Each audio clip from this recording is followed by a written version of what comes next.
ഒരു വാക്ക് പ്രാർത്ഥിക്കാം. ജോളി വർഗീസ് പ്രാർത്ഥിക്കാം.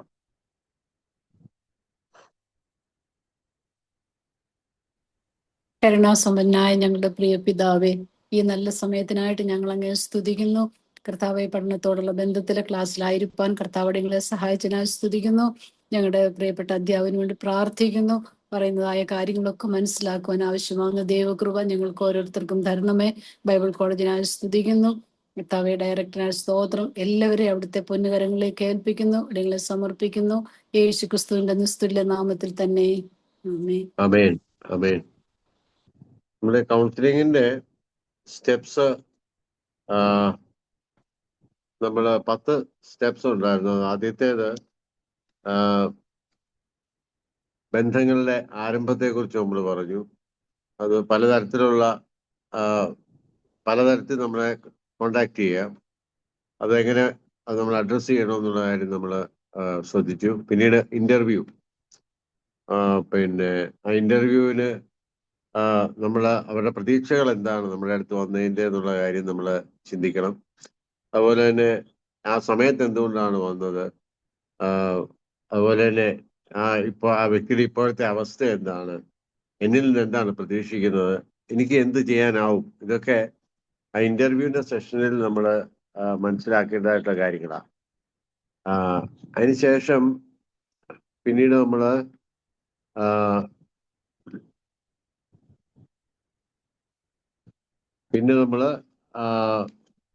ഇടപെടല്, നമ്മള് രണ്ടാമത്തെ ഘട്ടമാണ് അത്. ഈ കൗൺസിലറുടെ ഒരു ഇടപെടൽ വഴി ചില കാര്യങ്ങൾ നമ്മുടെ അടുത്ത് വരുന്ന ആൾക്ക് നമ്മൾ ചെയ്തു കൊടുക്കണം. ഒന്നാമത്തെ കാര്യം, ആ ആൾക്കൊരു പ്രശാന്തത കൈവരിക്കുന്ന രീതിയിൽ, ഒരു ശാന്തത വരുന്ന രീതിയിൽ അത് ആരെങ്കിലും ഇതുണ്ടെങ്കിൽ മ്യൂട്ട് ചെയ്യണേ. പ്രശാന്തത കൈവരിക്കുന്ന രീതിയിൽ നമ്മൾ ഇടപെടണം.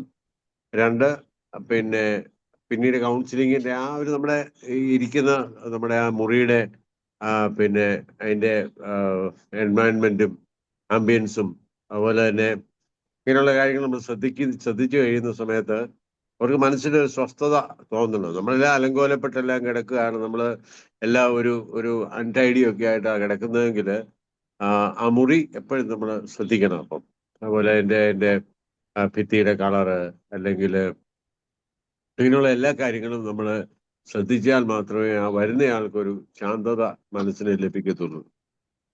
അതുപോലെ തന്നെ കൗൺസിലിങ്ങിന്റെ ആരംഭത്തെക്കുറിച്ച് പറഞ്ഞു. അവിടെ ഈ എങ്ങനെ തുടക്കം കുറിക്കാം, വാസ്തവത്തിൽ അവരുടെ മാനസിക ആവശ്യം അനുസരിച്ച് വേണം അത് ചെയ്യാനായിട്ട്. നമ്മൾ സെറ്റായിട്ട് കുറെ കാര്യങ്ങൾ കൊണ്ടുവന്നൊരു ചോദ്യം ചോദിക്കുന്ന ഒരു ഇന്റർവ്യൂ പോലെയല്ല. പ്രത്യേകിച്ച് എങ്ങനെ നമ്മൾ അവരുടെ ആ സമയത്തെ വിഷമത്തെ എങ്ങനെ ഡീൽ ചെയ്യുന്നു, എങ്ങനെ സഹാനുഭൂതിയോടെ കേൾക്കുന്നു, അവരുടെ ഫീലിംഗ് കംപ്ലീറ്റ് മനസ്സിലാക്കിക്കൊണ്ടുള്ള ഒരു ഓപ്പൺ മൈൻഡഡ് ആയിട്ട് വേണം ഇരിക്കാൻ. നമ്മുടെ അജണ്ട അതിനകത്തൊന്നും വരാനായിട്ട് പാടില്ല. നമ്മുടെ അജണ്ട ഇത്രേ ഉള്ളൂ, അവർക്കൊരു സ്വസ്ഥത ലഭിക്കണം, അത്രേ ഉള്ളൂ. നമ്മൾ വളരെ വെൽക്കമിങ് ആണ്, നമ്മൾ അവരുടെ കാര്യത്തിൽ നമുക്ക് ഇൻട്രസ്റ്റ് ഉണ്ട്. അപ്പം നമ്മളോട് പറയാനുള്ള എല്ലാം തുറന്നു പറയാനുള്ള ഒരവസരം നമ്മൾ ഉണ്ടാക്കി കൊടുക്കുന്ന രീതിയിലോട്ടായിരിക്കണം ആധാരം. പിന്നെ നമ്മൾ അവതരിപ്പിക്കുന്ന കാര്യങ്ങളും ക്രിട്ടിക്കലായിട്ട് നമ്മൾ ഒരു കാര്യവും ചോദിക്കരുത്. പകരം വളരെ സഹാനുഭൂതിയോടുകൂടി അവരുടെ ആ സംഭവങ്ങൾ, ഒരുപക്ഷെ അവരുടെ തന്നെ കുഴപ്പമായിരിക്കാം, പക്ഷെ എന്നാൽ പോലും നമ്മൾ കേൾക്കുന്ന സമയത്ത് വളരെ സഹാനുഭൂതിയോട് തന്നെ കേൾക്കണം. കേട്ടിട്ട് ചിലപ്പോൾ അവർ പറയുന്ന പ്രശ്നം ആയിരിക്കത്തില്ല യഥാർത്ഥത്തിലുള്ള പ്രോബ്ലം തന്നെ, അവരുടെ അവബോധം അല്ലെങ്കിൽ അവരുടെ സബ് കോൺഷ്യസ് മൈൻഡിൽ കിടക്കുന്ന വേറെ പ്രശ്നങ്ങളൊക്കെ ആയിരിക്കാം, പക്ഷെ പറയുന്നത് വേറൊരു കാര്യമായിരിക്കാം. പക്ഷെ അത് കേട്ടതിന് ശേഷം സാവധാനം ഉടനെ നമ്മൾ പറയരുത്. നമുക്ക് മനസ്സിലായാൽ പോലും നമ്മൾ പറയരുത്, നിങ്ങളുടെ പ്രശ്നം ഇതൊന്നും അല്ല കേട്ടോ, ഇതാ എന്നൊക്കെ പറഞ്ഞ് നമ്മൾ അങ്ങനെ ഒരു ഡയറക്റ്റ് ആയിട്ട് അവരോട് പറയുന്നതിന് പകരം എല്ലാം കേട്ടതിന് ശേഷം പിന്നീട് അത് മനസ്സിലാക്കി സബ് കോൺഷ്യസ് മൈൻഡ് ഇത് ഉണ്ടെന്നുള്ള കാര്യം നമ്മൾ മനസ്സിലാക്കണം. പിന്നെ എന്തെല്ലാം കാര്യം പറഞ്ഞു എന്നുള്ളതല്ല, എന്തെല്ലാം പറഞ്ഞില്ലെന്നും കൂടെ അങ്ങനെ ആലോചിക്കണം. അതിനാണ് നമ്മൾ മെറ്റാ ലിസണിങ് എന്ന് ഞാൻ പറഞ്ഞു. എന്തെല്ലാം കാര്യങ്ങൾ പറയാതിരുന്നു, അല്ലെ മറച്ചു വെച്ചു, അപ്പം അത് നല്ലൊരു കൗൺസിലർ ആണെങ്കിൽ അത് ആലോചിക്കും. അല്ലാതെ പറഞ്ഞെല്ലാം നമ്മളങ്ങ് വിഴുങ്ങി ഇത്രേ ഉള്ളൂ പ്രശ്നമൊന്നും വിചാരിക്കരുത്. അപ്പം അതിന് പകരം പിന്നെ എന്തുകൊണ്ടാണത്, അപ്പൊ അതുകൊണ്ടാണ് വാസ്തു നമ്മൾ ഈ കേസ് ഹിസ്റ്ററി എടുക്കുന്ന സമയത്ത് എന്തെല്ലാം കാര്യങ്ങൾ സംഭവിച്ചിട്ടുണ്ട്, എന്തെല്ലാം കാര്യങ്ങളിലൂടെ അവർ കടന്നു പോയിട്ടുണ്ട്, അവരുടെ പിന്നെ പിന്നെ അവരുടെ ബാക്ക്ഗ്രൗണ്ട് എങ്ങനെയാണ്, അവരുടെ ജനറ്റിക്കലായിട്ട് എന്തെങ്കിലും പ്രശ്നമുള്ളവരാണോ. ചിലപ്പോൾ ചില ആൾക്കാരൊക്കെ വരുന്ന സമയത്ത് അവരുടെ കുടുംബത്തെയൊക്കെ നമുക്ക് അറിയാമെങ്കിൽ പൊതുവെ കോപവും ദേഷ്യവും ഒക്കെ കൂടുതലുള്ളവരാണെങ്കിൽ നമുക്കറിയാം കുറച്ചൊക്കെ ജനറ്റിക്കലാണ്. പിന്നെ എന്തെങ്കിലും രോഗമൊക്കെ ഉണ്ടോ. ചിലപ്പോൾ അറിയാം നമുക്ക് ഈ ക്യാൻസർ പോലുള്ള അസുഖങ്ങളൊക്കെ ഉള്ളവരൊക്കെ ആണെങ്കിൽ അവർ കീമോതെറാപ്പി ഒക്കെ എടുത്തു കഴിഞ്ഞ് ദാറ്റ് മേ അഫക്ട് ദെയർ അവരുടെ മാനസികതയെ ബാധിക്കുന്നത്. അതുപോലെ ഇത് എങ്ങനെയുള്ള പ്രശ്നമാണ്, പിന്നെ ഫിസിക്കൽ പ്രോബ്ലം ആണോ, അതോ കെമിക്കൽ ഇംബാലൻസ് ആണോ, അതോ പിന്നെ ഡിപ്രഷൻ മുതലായ അങ്ങനെ അതിന്റെ വല്ല എന്തെങ്കിലും സംഭവം കൊണ്ടുണ്ടായതാണോ, അത് അങ്ങനെയുള്ള കാര്യങ്ങളെ കുറിച്ചൊക്കെ നമുക്ക് നല്ല റീഡിംഗ് ഉണ്ടെങ്കിൽ നമുക്ക് ഇതൊക്കെ ഒന്ന് മനസ്സിലാക്കാൻ. ഇതൊറ്റ സ്ട്രെച്ച് നമുക്ക് മനസ്സിലാക്കാൻ പറ്റുന്ന ഒരു കാര്യമല്ല. ഒരു കൗൺസിലർ എന്ന് പറയുന്നത് ഇങ്ങനെ കൗൺസിലിംഗ് ചെയ്തെല്ലാം പഠിക്കുന്നത്, എല്ലാം പഠിച്ചതിന് ശേഷം കൗൺസിലിംഗ് തുടങ്ങാനും പറ്റത്തില്ല. സോ ഇതെല്ലാം മനസ്സിൽ വെച്ചുകൊണ്ട് നമ്മൾ കൂടുതൽ വായിക്കുകയും പ്രാർത്ഥിക്കുകയും നമ്മൾ അതിന്റെ ഗൈഡൻസിന് വേണ്ടിയൊക്കെ ചെയ്യുമ്പോൾ നമ്മൾ ഇമ്പ്രൂവ്ഡ് ആയിക്കൊണ്ടിരിക്കുക ആസ് എ കൗൺസിലർ. സോ അതുകൊണ്ട് പിന്നീടാണ് നമ്മൾ ഈ ഒരു അതുപോലെ അവതരണം കഴിവിന്റെ ബാഹ്യമായിട്ടുള്ള ആവിഷ്കാരമായിരിക്കത്തില്ല, ആന്തരികമായിട്ടുള്ള പ്രശ്നം വേറെ ആയിരിക്കാം. അത് കഴിഞ്ഞാണ് നമ്മളൊരു ആഴമായിട്ടുള്ള ഒരു അപഗ്രഥനത്തിലോട്ട് പോകുന്നത്. എന്തുകൊണ്ട്, എങ്ങനെ, എപ്പോൾ, ഇത് എന്തുകൊണ്ടാണ് ഇങ്ങനെ സംഭവിച്ചത്, ആ ഒരു അനാലിസിസ് എന്ന് പറഞ്ഞാൽ വളരെ ഇമ്പോർട്ടൻ്റ് ആണ്. അത് നമ്മൾ വാസ്തവത്തില് ഈ വ്യക്തികളുടെ സംഘർഷങ്ങളിലെ ഉള്ളറകളിലേക്ക് നമ്മൾ വളരെ ആഴത്തിൽ ഇറങ്ങിച്ചെന്നൊരു അന്വേഷണം നടത്തുന്ന ഒരു ആ ഒരു അനുഭവമാണ് അത്. റിക്കോണൈസൻസ് എന്ന് പറയുന്ന ഒരു വാക്ക് ഞാൻ പറഞ്ഞായിരുന്നു, അതൊരു ഫ്രഞ്ച് വേർഡാണ്. അപ്പം അതൊരു വ്യക്തിയുടെ ആന്തരിക ലോകത്തെ മനസ്സിലാക്കാൻ എന്നാണ് അതിന്റെ അർത്ഥം, അതിന്റെ വാച്യാർത്ഥം അതാണ്. അപ്പം അവരുടെ പെരുമാറ്റത്തിന്റെ പ്രത്യേകതകളും അതിന്റെ മൂല കാരണങ്ങളും ഒക്കെ അന്വേഷിക്കുന്ന വഴിയാണ്, അതാണ് കൗൺസിലർ അതുവഴി ചെയ്യുന്നത്. അത് വളരെ നമ്മളെ ആന്തരികമായിട്ട് നമ്മൾ ചെയ്യുന്ന ഒരു കാര്യമാണ്. അവരെ പഠിക്കുന്നു, അനലൈസ് ചെയ്യുന്നു അവരുടെ പ്രശ്നം. അപ്പം അതുപോലെ തന്നെ അവരുടെ പെരുമാറ്റം, ഇപ്പോഴത്തെ പെരുമാറ്റവും അതിനുള്ള പ്രയോജനവും, അത് എന്തുകൊണ്ടാണ് എങ്ങനെ പെരുമാറുന്നത് എന്നുള്ളത് നമ്മൾ ചിന്തിക്കണം. പിന്നെ അവരുടെ പ്രേരകങ്ങളുടെ സ്വഭാവം എന്നാണ്, അവരെ ഊട്ടി വളർത്തിയ സാഹചര്യങ്ങൾ ഏതാണ്, അവരുടെ പെരുമാറ്റത്തിന്റെ ആവിഷ്കാര ശൈലികൾ, അതിന്റെ ഭംഗിയും അഭംഗിയും ഒക്കെ ശ്രദ്ധിക്കേണ്ട ഘടകങ്ങളാണ്. അപ്പം ചിലരുണ്ട് മാനേഴ്സ് ഇല്ലാതെ പെരുമാറും, ചിലരുടെ ബോഡി ലാംഗ്വേജ് നമുക്കറിയാം. അപ്പം ചിലരുണ്ട് കാല് വിറപ്പിച്ചുകൊണ്ടിരിക്കും. അപ്പം അത് അവരുടെ വാസ്തവത്തിൽ അതൊരു ഹാബിറ്റാണ്. അത് പലപ്പോഴും അങ്ങനെ സംഭവിക്കുന്ന കോൺഫിഡൻസ് ഇല്ലായ്മയുടെ ഒരു ലക്ഷണമാണെന്നാണ് പറയുന്നത്. അവരുടെ പിന്നെ ചെറുപ്പത്തിലുണ്ടായിട്ടുള്ള പിന്നെ കുറച്ചൊരു അറ്റൻഷൻ സീക്കിങ്ങോ അല്ലെങ്കിൽ കോൺഫിഡൻസ് ഇല്ലായ്മയോ ഒക്കെ ഫലമായിട്ടൊക്കെ അങ്ങനെ വരാം.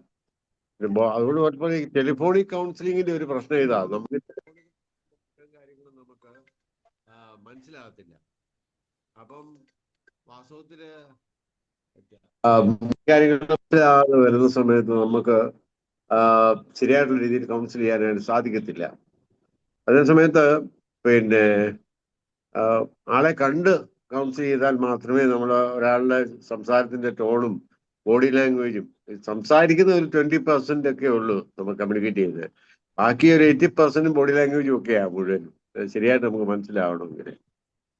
അവിടെ ടെലിഫോണിക് കൗൺസിലിങ്ങിന്റെ ഒരു പ്രശ്നം അതാ, നമുക്ക് ആളെ കണ്ട് പിന്നെ കൗൺസിൽ ചെയ്യാനായിട്ട് സാധിക്കത്തില്ലെന്നുള്ളതാണ്. അപ്പം പിന്നെ നമുക്ക് പ്രശ്നത്തിന് പരിഹാരം ഉണ്ടാക്കാവുന്നുള്ള നമ്മുടെ ഒരു വിലയിരുത്തലുണ്ട്. ചിലപ്പോൾ ഒരു മെഡിസിൻ എടുക്കുന്ന കേസൊക്കെ ആണെങ്കിൽ ഇപ്പൊ ചിലപ്പോൾ ഞാൻ പറയാം, ഈ ചില കേസുകളൊക്കെ മാനസികമായിട്ടുള്ള സ്കിസോഫീനിയ പോലെയുള്ള അസുഖങ്ങളുണ്ട്. OCD ഉണ്ട്, ഒബ്സസീവ് കമ്പൾസീവ് ഡിസോർഡർ ഉണ്ട്. പിന്നീട് നമ്മളത് പല രീതിയിൽ പഠിക്കാൻ പറ്റും. സ്കിസോഫീനിയ എന്ന് പറഞ്ഞാൽ അത് നമ്മുടെ ഭ്രാന്തിന്റെ ഒരു ടെക്നിക്കൽ ടേമാണ്. അത് അതിന്റെ ഒരു ലക്ഷണം എന്ന് പറഞ്ഞാൽ ഹാലൂസിനേഷനും ഇലൂഷനും ഒക്കെയാണ്. അപ്പം കേൾക്കാത്ത ശബ്ദം കേൾക്കുക, കാണാത്ത കാഴ്ചകൾ കാണുക. അങ്ങോട്ട് നോക്കിയാൽ കണ്ടില്ലേ, ഞാൻ പറഞ്ഞില്ലേ പണ്ടൊരാള് എൻ്റെ അടുത്തൊരു പയ്യൻ വന്നു, വളരെ നോർമലായിട്ട് സംസാരിച്ച് പോരാൻ നേരത്തിനോട് പറഞ്ഞു, ഞാനേ തൊട്ട് വരുന്നതിന് മുമ്പ് നരേന്ദ്രമോദിയെ കണ്ടേച്ചാ വന്നതെന്ന് പറഞ്ഞു. അപ്പൊ ഞാൻ ചോദിച്ചു എന്താ പുള്ളി ഉദ്ദേശിക്കുന്നതെന്ന് ഞാൻ ശ്രദ്ധിച്ചിരുന്നു. അന്നേരം പറഞ്ഞു, അതെ, ഞാൻ ലൈറ്റ് ഇടാൻ പോയപ്പോ തന്നെ സ്വിച്ച് ഇടാൻ പോയപ്പോ അവിടെ നരേന്ദ്രമോദി ഉണ്ടായിരുന്നു. ചില കാര്യങ്ങൾ പറയണമെന്ന് വിചാരിച്ചിരിക്കുകയായിരുന്നു. ഞാൻ പറഞ്ഞു, പുള്ളി ആരും കേട്ടിട്ടുണ്ട് കേട്ടോ എന്നൊക്കെ പറഞ്ഞു. അപ്പം ബാക്കി അതുവരെ അബ്സല്യൂട്ട് നോർമലായിട്ടാണ് പുള്ളി സംസാരിക്കുന്നത്. ഒരു പ്രശ്നവുമില്ല. ഈ പുള്ളി കടയിൽ പോകും, സാധനം മേടിക്കും, എല്ലാം ചെയ്യും. പക്ഷെ വളരെ സട്ടിലായിട്ടൊരു കാര്യമായിരുന്നു. അപ്പം നമ്മൾ ആദ്യമേ വിചാരിക്കും തമാശ പറയുന്നതായിരിക്കും. അപ്പം പിന്നെ അതുപോലെ തന്നെ പല രാഷ്ട്രീയ നേതാക്കന്മാരുടെ കാര്യമൊക്കെ പറയും. ജവഹർലാൽ നെഹ്റുവിന്റെ കാര്യം പറഞ്ഞു, അങ്ങനെ പല കാര്യം പറയും. അപ്പം ഇത് വാസ്തവത്തില് ഒരു രോഗമാണ്. അത് സ്കിസോഫിനിയുടെ ഒരു വകഭേദമാണ്. ഹാലൂസിനേഷൻ, ഇലൂഷൻ ഉണ്ട്. ഇപ്പൊ ഒരു ഇലൂഷൻ എന്ന് പറയുന്നത് ഒരു കയറ് കിടക്കുന്നുണ്ട് പാമ്പാണെന്ന് പറയുക. അപ്പം അത് പിന്നെ അത് കണ്ടില്ലേ അവിടെ കിടക്കുന്നുണ്ട് ഒരു പാമ്പാ എന്നൊക്കെ പറഞ്ഞിങ്ങനെ. അപ്പൊ അത് വാസ്തവത്തില് ട്രീറ്റബിൾ ആണ്. അത് ട്രീറ്റ് ചെയ്യേണ്ട കാര്യമാണ്. ട്രീറ്റ് ചെയ്താൽ തന്നെ മാനേജബിളാ മെഡിക്കലി. നോട്ട് ക്യൂറബിൾ എന്നാണ് മെഡിസിൻ പറയുന്നത്. കംപ്ലീറ്റ് മാറാൻ പറ്റത്തില്ല, മാനേജബിൾ ആണെന്ന് പറയും. പക്ഷെ ഇതിനകത്തൊക്കെ ഡയഗ്നോസിന്റെ പ്രശ്നമുണ്ട് കേട്ടോ. ഇത് തന്നെ ഒരു OCD ഒക്കെ ലക്ഷണമായിട്ട് വരാം. അത് ട്രീറ്റബിളാ. അപ്പൊ അത് വാസ്തവത്തിൽ വളരെ ചില കേസസിലൊക്കെ ഒരു സൈക്യാട്രിസ്റ്റിന്റെ സഹായമൊക്കെ വേണ്ടി വരും നമുക്ക് അറിയണമെങ്കിൽ. ഈ സിംറ്റംസ് സൈക്യാട്രിസ്റ്റിനെ കണ്ടെത്തി വരാൻ പറ്റും. പക്ഷെ പ്രോബ്ലം അനുസരിച്ച് സൈക്യാട്രിസ്റ്റിനെ കണ്ടാൽ ഉടനെ അവർ മെഡിസിനെ എഴുതി കൊടുക്കും പലരും. പക്ഷെ ഇപ്പം മാൻഡേറ്ററി ആണ് ഒരു കൗൺസിലറെ കണ്ട് സർട്ടിഫൈ ചെയ്ത് കഴിഞ്ഞാൽ മാത്രമേ മരുന്ന് കൊടുക്കാവുള്ളത്. കാരണം പല കേസസിലും അങ്ങനെയുണ്ട്. പിന്നെ കൗൺസിലിംഗ് കൊണ്ട് മാറാവുന്ന ഒത്തിരി കാര്യങ്ങളുണ്ട്. അപ്പം ഇത് നമ്മൾ ശ്രദ്ധിക്കേണ്ട ഒരു കാര്യമാണ്. അപ്പൊ ഉൾക്കാഴ്ച എന്ന് പറയുന്നത് പലപ്പോഴും പ്രശ്നത്തിന് പരിഹാരം എങ്ങനെയാണെന്ന് നമ്മൾ കണ്ട് ചിലത് ഡിമോണിക് ആയിരിക്കും. അത് പിന്നീട് നമുക്ക് ഡിമോണിക് അറ്റാക്ക് എങ്ങനെയാണെന്നുള്ള ഐഡന്റിഫൈ ചെയ്യാനുള്ള ചില മാനദണ്ഡങ്ങളുണ്ട് അതിനകത്ത്. കാണുന്നതെല്ലാം ഡിമോണിക് അല്ല. നമ്മളിപ്പം ഒന്ന് വെച്ച് രണ്ടാമത്തെ എല്ലാം സൈറ്റനിക്കാന്ന് പറഞ്ഞു കഴിഞ്ഞാൽ അങ്ങനെ ആയിരിക്കണമെന്നില്ലത്. ചിലത് അണ്ടർസ്റ്റാൻഡിങ്ങിന്റെ പ്രശ്നമായിരിക്കാം, ചിലത് മാനസികാവസ്ഥ വ്യത്യാസമുണ്ട് ഓരോരുത്തർക്കും. അപ്പൊ കർത്താവ് എല്ലാവരും ഒരുപോലെ അല്ലല്ലോ ട്രീറ്റ് ചെയ്തത്, ആണോ? അല്ല. ഡിമോണിക് എല്ലാവർക്കും ഡിമോണിക് അറ്റാക്ക് ആയിരുന്നു? അല്ല. അല്ലാത്തവരുണ്ടായിരുന്നു, ഡിമോണിക് അറ്റാക്ക് ഉള്ളവരുണ്ടായിരുന്നു, പലതരത്തിലുള്ള ആൾക്കാരുണ്ടായിരുന്നു. അപ്പൊ അതിനെപ്പറ്റി പിന്നീടാണ് നമ്മൾ ഉൾക്കാഴ്ച ഒരു ഇൻസൈറ്റ് കൊടുക്കുന്നത്. ഞാൻ ഓർക്കുന്നുണ്ട്, ഞാനൊരു 2-3 മാസം മുമ്പ് ഒരാളിവിടെ വന്നു. പിന്നെ വെൽ എഡ്യൂക്കേറ്റഡ് ആയിരുന്നു, MSW ഒക്കെ കഴിഞ്ഞ ഒരു കുട്ടിയാണ്, കുടുംബിനിയാണ്. അപ്പം ആദ്യമേ ഒന്നും പറയുന്നതൊക്കെ കേൾക്കുമായിരുന്നു. വളരെ നല്ല പൊളൈറ്റായിട്ട് സ്വഭാവമുള്ള ഒരാളാണ്, എല്ലാം കേൾക്കുകയൊക്കെ ചെയ്യും. എന്നാൽ കൗൺസിലിങ്ങിന്റെ ഒരു ഘട്ടം കഴിഞ്ഞപ്പോഴായിരുന്നു പറഞ്ഞത്, സാർ ആദ്യമേ പറയുന്നതൊക്കെ ഞാനിങ്ങനെ കേൾക്കുമായിരുന്നു, പക്ഷെ എനിക്കതൊന്നും ഒരു പിടിയും കിട്ടുന്നില്ലായിരുന്നു. പക്ഷെ ഇപ്പൊ എനിക്ക് മനസ്സിലായത് എന്നാണെന്നുള്ള കാര്യം, എനിക്കിപ്പോ എന്റെ പ്രശ്നം എന്നാണെന്നുള്ള കാര്യം മനസ്സിലായി. എനിക്കറിയാം മാനേജ് ചെയ്യാൻ, എനിക്കറിയാം, എനിക്ക് മനസ്സിലായി സംഭവം എന്നാന്നുള്ള കാര്യം. അത് പല പ്രാവശ്യം റിപ്പീറ്റ് ചെയ്തു. അപ്പൊ എനിക്ക് മനസ്സിലായി. പിന്നീട് അധികം വരണ്ടേ വന്നില്ല ഇങ്ങോട്ട്. ഞാൻ പറഞ്ഞത് പിന്നെ പുള്ളിക്കാരി മാനേജ് ചെയ്യാൻ തുടങ്ങി നന്നായിട്ടത്. നേരത്തെയാണ് അറിഞ്ഞിരുന്നെങ്കിൽ എനിക്ക് ഇത്രയും സമയം നഷ്ടപ്പെടുത്തില്ലായിരുന്നല്ലോ എന്നൊക്കെ പറഞ്ഞു. അതാ ഇൻസൈറ്റ് എന്ന് പറയുന്നത്. അത് അവരവരെ കുറിച്ച് തന്നെ നമ്മൾ കൊടുക്കുന്ന ചില പ്രത്യേക കാര്യങ്ങൾ. നമ്മൾ കൗൺസിലിംഗ് കഴിയുമ്പം പിന്നെ ഉൾക്കാഴ്ച അത് നൽകുന്ന വിധങ്ങൾ നമ്മൾ പെട്ടെന്ന് ആടി കയറി കാര്യങ്ങൾ മനസ്സിലായാൽ തന്നെ ഉൾക്കാഴ്ച കൊടുക്കാനൊക്കെ ഒത്തിരി നമുക്കറിയാമെങ്കിലും അതിന് കൊടുക്കുന്ന വിധങ്ങളുണ്ട്. ഡിപ്പെൻസ്. ഒരാൾക്ക് മനസ്സിലാവുന്ന ഒരു അവസ്ഥ വരണത് അതുവരെ പേഷ്യൻസ് കാണിക്കണം നമ്മള്. അത് മനസ്സിലാവണമെങ്കിൽ ചിലപ്പോൾ മറ്റു പല കാര്യങ്ങൾക്ക് വഴി അത് മനസ്സിലാക്കാൻ ഒക്കത്തുള്ളത്. പല ഉദാഹരണങ്ങൾ ചിലപ്പോൾ പറയേണ്ടി വരും. പല മറ്റു പലരുടെ അനുഭവങ്ങൾ നമ്മൾ ചിലപ്പോൾ പറയേണ്ടി വരും. ചിലപ്പോൾ വേറൊരാളുടെ കാര്യം വെച്ച് പറഞ്ഞാൽ മാത്രമേ ഇവരുടെ കാര്യമൊക്കെ മനസ്സിലാകത്തുള്ളൂ, സിമിലർ ആയിട്ടുള്ള. അപ്പൊ അങ്ങനെയൊക്കെയുള്ള പല വിധങ്ങളിലൂടെ വേണം നമ്മള് പിന്നെ അത് പറയാനായിട്ട്. വിചാരിക്കുന്നില്ല. പലപ്പോഴും ഈ പ്രശ്നങ്ങൾ ചിലരുടെ ചില റിപ്പീറ്റഡ് ആയിട്ടുള്ള വർത്തമാന രീതിയായിരിക്കും മറ്റേ ആൾക്ക് ഇഷ്ടപ്പെടാത്തത്. വേറെ ചില കേസില് ബോഡി ലാംഗ്വേജ് ആയിരിക്കും. ചിലപ്പോൾ ചിലരുടെ സംശയകരമായിട്ടുള്ള ചോദ്യങ്ങളായിരിക്കാം. പിന്നെ കുടുംബജീവിതത്തിലൊക്കെ നമ്മൾ നോക്കുമ്പോഴത്തേന് പിന്നെ ചിലപ്പോൾ അത് ഉദ്ദേശിച്ചായിരിക്കത്തില്ല. ഭർത്താക്കന്മായിട്ട് വരുമ്പോൾ ഒത്തിരി ചോദ്യങ്ങളങ്ങ് ചോദിക്കും. എവിടെയായിരുന്നു, ആരോടാ വർത്താനം പറഞ്ഞ, അങ്ങനെ ഇങ്ങനെയാ. അപ്പം ഒരു സംശയത്തിന്റെ ഒരു വിത്ത് പാതുപോലെ തോന്നുന്നു അത്. അപ്പം മ്യൂട്ട് ചെയ്യണം എല്ലാരും. ആരോ സംസാരിക്കുന്നത് കേൾക്കുന്നുണ്ടേ. അപ്പം സാറേ എല്ലാരും കവിത റോയിയുടെ ഓണം. ആരാ? കവിത റോയ്. ആണല്ലേ? കവിത റോയി ഒന്ന് മ്യൂട്ട് ചെയ്യണേ.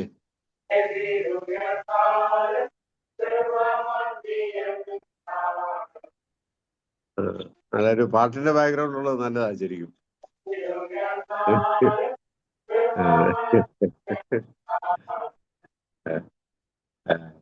ദൈവകൃപ നമുക്കെല്ലാം ആവശ്യമാണ്. അതുകൊണ്ട് നമുക്കത് മ്യൂട്ട് ചെയ്യാം തൽക്കാലത്തേന്. അപ്പം എനിവേ, അപ്പം ഈ ഉൾക്കാഴ്ച നൽകുന്ന വിധങ്ങളുണ്ട് വാസ്തവത്തിന്. അപ്പം അത് നമുക്ക് ഏറ്റവും അപ്രോപ്രിയേറ്റ് ആയിട്ട് അതൊക്കെ എനിക്ക് തോന്നുന്നു ദൈവകൃപ ഒത്തിരി ആവശ്യമാണ്. അതൊന്ന് പറഞ്ഞു തരാനായിട്ട് ആ സമയത്ത് നമ്മുടെ ഒരു പ്രാർത്ഥനയുണ്ട്, കർത്താവേ ഈ പ്രശ്നം ഒന്ന് അവതരിപ്പിക്കാൻ എന്നെ സഹായിക്കണം. അത് ദൈവത്തിന്റെ മാർഗത്തിലൂടെയൊക്കെ നമുക്ക് കാണിച്ചു തരുമെന്ന്. അതിന് ഒരു പ്രത്യേക ഫോർമുല ഒന്നുമില്ല. നമ്മുടെ എക്സ്പീരിയൻസ്, നമ്മുടെ പഠനങ്ങള്, നമ്മുടെ കൺസേണ്, നമ്മുടെ പ്രാർത്ഥന ഒക്കെ അതിനെ സഹായിക്കുമെന്നാണ് എൻ്റെ വിചാരം മുഴുവൻ. അതൊരു ശക്തമായിട്ടുള്ള ഒരു സംഗതിയാണ് ഉൾക്കാഴ്ച കൊടുക്കുക എന്നുള്ള കാര്യം. അപ്പം അത് കഴിഞ്ഞ് ഈ സ്വയമായിട്ട് അവർ അവർക്ക് സ്വയമായിട്ട് മനസ്സിലാക്കാനുള്ള കാര്യമാണ് നമ്മൾ ഈ ഉൾക്കാഴ്ചയായിട്ട് കൊടുക്കുന്നത്. അതിൽ നിന്ന് ഉരുത്തിരിയുന്ന ഒരു വളർച്ചയുടെ ഘട്ടമുണ്ട്. പിന്നെ അവരൊരു സാച്ചുറേഷനിലോട്ട് പോകും പെട്ടെന്ന്. അപ്പം അവിടെ നമ്മുടെ ലക്ഷ്യവും കണ്ടെത്തി പിന്നെ വളർച്ചയിലേക്കുള്ളൊരു വഴികളാണ്. നമ്മൾ പെട്ടെന്ന് നമ്മൾ സംഘർഷങ്ങൾ ഒറ്റയടിക്ക് പോയെന്ന് വരത്തില്ല. അതിന് കുറച്ചുകൂടി ചിലപ്പോൾ സമയം കൊടുക്കേണ്ടി വരും. അത് ഈ അതിന് ലക്ഷ്യം കണ്ടെത്തലും വളർച്ചയുടെ വഴിയും എന്നുള്ളതാണ് ആ ഒരു സ്റ്റേജ് എന്ന് പറയുന്നത്. അപ്പൊ അവിടെ ഈ നമ്മൾ കൊടുക്കുന്ന ഉൾക്കാഴ്ചയെ അവരുടെ പ്രവൃത്തിയായിട്ട് ലയിപ്പിച്ച് ചേർക്കുന്നതായി ലക്ഷ്യം കണ്ടെത്തൽ എന്ന് പറയുന്നത്. ഇപ്പൊ ഒരു ഉദാഹരണത്തിന് പറയാണ്, നമ്മുടെ ജീവിതത്തിലെ എൻ്റെ എക്സ്പെക്ടേഷൻസ് ആണ് എന്നെ ഇത്രയും പ്രശ്നം ഉണ്ടാക്കിയത്. ഉദാഹരണമായിട്ട് ഇപ്പൊ ഒരു ഭാര്യ ഭർത്തൃ ബന്ധത്തില് ഇപ്പം അല്ലെ ഭർത്താവിന്റെ ഭാര്യാസങ്കല്പം എന്ന് പറഞ്ഞാൽ പലപ്പോഴും ഭർത്താവിന്റെ അമ്മ എങ്ങനെയായിരുന്നു, അമ്മയുടെ കുറെ ഇൻഫ്ലുവൻസ് അതിനകത്തുണ്ട്. അമ്മയുടെ സ്വഭാവങ്ങള്, അതാണ് ശരിയായിട്ടുള്ള ഭാര്യ അല്ലെങ്കിൽ അമ്മ എന്നുള്ള ഒരു ധാരണയോടുകൂടിയാണ് വരുന്നത്. തിരിച്ചും ഭാര്യമാർക്ക് അവരുടെ അപ്പന്മാരെ കുറിച്ച്, അവരുടെ അപ്പന്മാരുടെ അങ്ങനെയാണ് അവർ ഐഡിയലായിട്ടുള്ള പുരുഷന്മാരെന്ന് പറഞ്ഞാൽ എപ്പോഴും അവരവരുടെ അപ്പന്മാരായിരിക്കും. അപ്പൊ അത് വെച്ചായിരിക്കും ഭർത്താവിനെ പലപ്പോഴും അളക്കുന്നത്.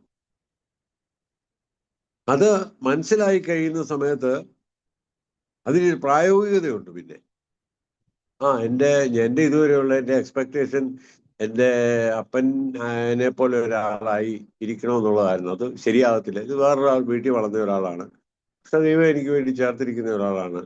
അപ്പം ഞാൻ എൻ്റെ ധാരണകളിൽ ചില വ്യത്യാസം വരുത്തണം. ആ ആളെ ഉള്ള രീതിയിൽ അക്സെപ്റ്റ് ചെയ്യണം. അതിന്റെ പ്രവൃത്തി മണ്ഡലത്തിലേക്ക് വരാൻ സമയമെടുക്കും ഓരോ കാര്യത്തിലും. അതിന് വാസ്തവത്തില് ഈ പറഞ്ഞ പല തെറാപ്പി വഴിയും ഇൻസൈറ്റ് പിന്നെയും പറഞ്ഞ് മനസ്സിലാക്കുന്ന വഴി അപ്പൊ അതിങ്ങനെ ചിന്തിച്ചുകൊണ്ടായിരിക്കും, ചിലപ്പോൾ അങ്ങനെ ആയിരിക്കും. അങ്ങനെ തീർത്ത് പറയരുത് കയറി, അങ്ങനെയാണെന്നും കയറി പറയരുത് കയറി. ആബ്സല്യൂട്ട് സ്റ്റേറ്റ്മെന്റ് ഒഴിവാക്കണം. അതിന് പകരം ഞാൻ ചിന്തിക്കുന്ന ചിലപ്പോൾ ഇങ്ങനെ ഒരു കാര്യം വരാൻ ചിലപ്പോൾ ഒരു സാധ്യതയുണ്ടെന്ന് ആലോചിച്ച് നോക്കി, അങ്ങനെ വല്ലതും ആണോ എന്നൊക്കെ അങ്ങോട്ട് ചോദിക്കണം അങ്ങോട്ട്. അപ്പൊ അവരെ കൊണ്ട് തന്നെ ചിന്തിപ്പിച്ച് അവരെ കൊണ്ട് തന്നെ ആൻസർ കണ്ടെത്താൻ ശ്രമിപ്പിക്കണം. അത് നമ്മൾ ഇതാണ് ആൻസർ എന്നും പറഞ്ഞ് നമ്മൾ കൊടുക്കരുത്. ഇൻസൈറ്റ് കൊടുക്കുന്ന അത് പ്രത്യേകം ശ്രദ്ധിക്കേണ്ട ഒരു കാര്യം അതാ. അത് അവർക്ക് തന്നെ മനസ്സിലായി. അവസാനം ഞാൻ പറഞ്ഞു, എന്നോട് പറഞ്ഞു, സാറേ അത് എനിക്ക് ഇപ്പം മനസ്സിലായി സംഗതിയോടോ എന്ന് പറഞ്ഞു. അപ്പം അങ്ങനെ പല അനുഭവങ്ങൾ ഉണ്ടായിട്ടുണ്ട് ജീവിതത്തില്. അപ്പൊ അത് പ്രവൃത്തിപഥത്തിൽ കൊണ്ടുവരാനായിട്ട് ഇപ്പൊ ഞാൻ പറയായിരുന്നു, ഇപ്പം ജോലി കഴിഞ്ഞ് അല്ലെങ്കിൽ കമ്പനി ഇരുന്ന് ജോലിയെല്ലാം കഴിഞ്ഞ് കയറി വരുന്ന സമയത്ത് നമ്മുടെ പരാതികള് നമ്മുടെ എക്സ്പെക്ടേഷൻ അനുസരിച്ചുള്ള പല കാര്യങ്ങൾ പറയാൻ പോയത്. അതിന് പകരം സാധാരണ നമ്മൾ പറയരുത്, സമയം കൊടുക്കണം, ഒന്ന് റെസ്റ്റ് കൊടുക്കാനുള്ള സമയം കൊടുക്കണം. അത് അവതരിപ്പിക്കുന്ന രീതിയുണ്ട്.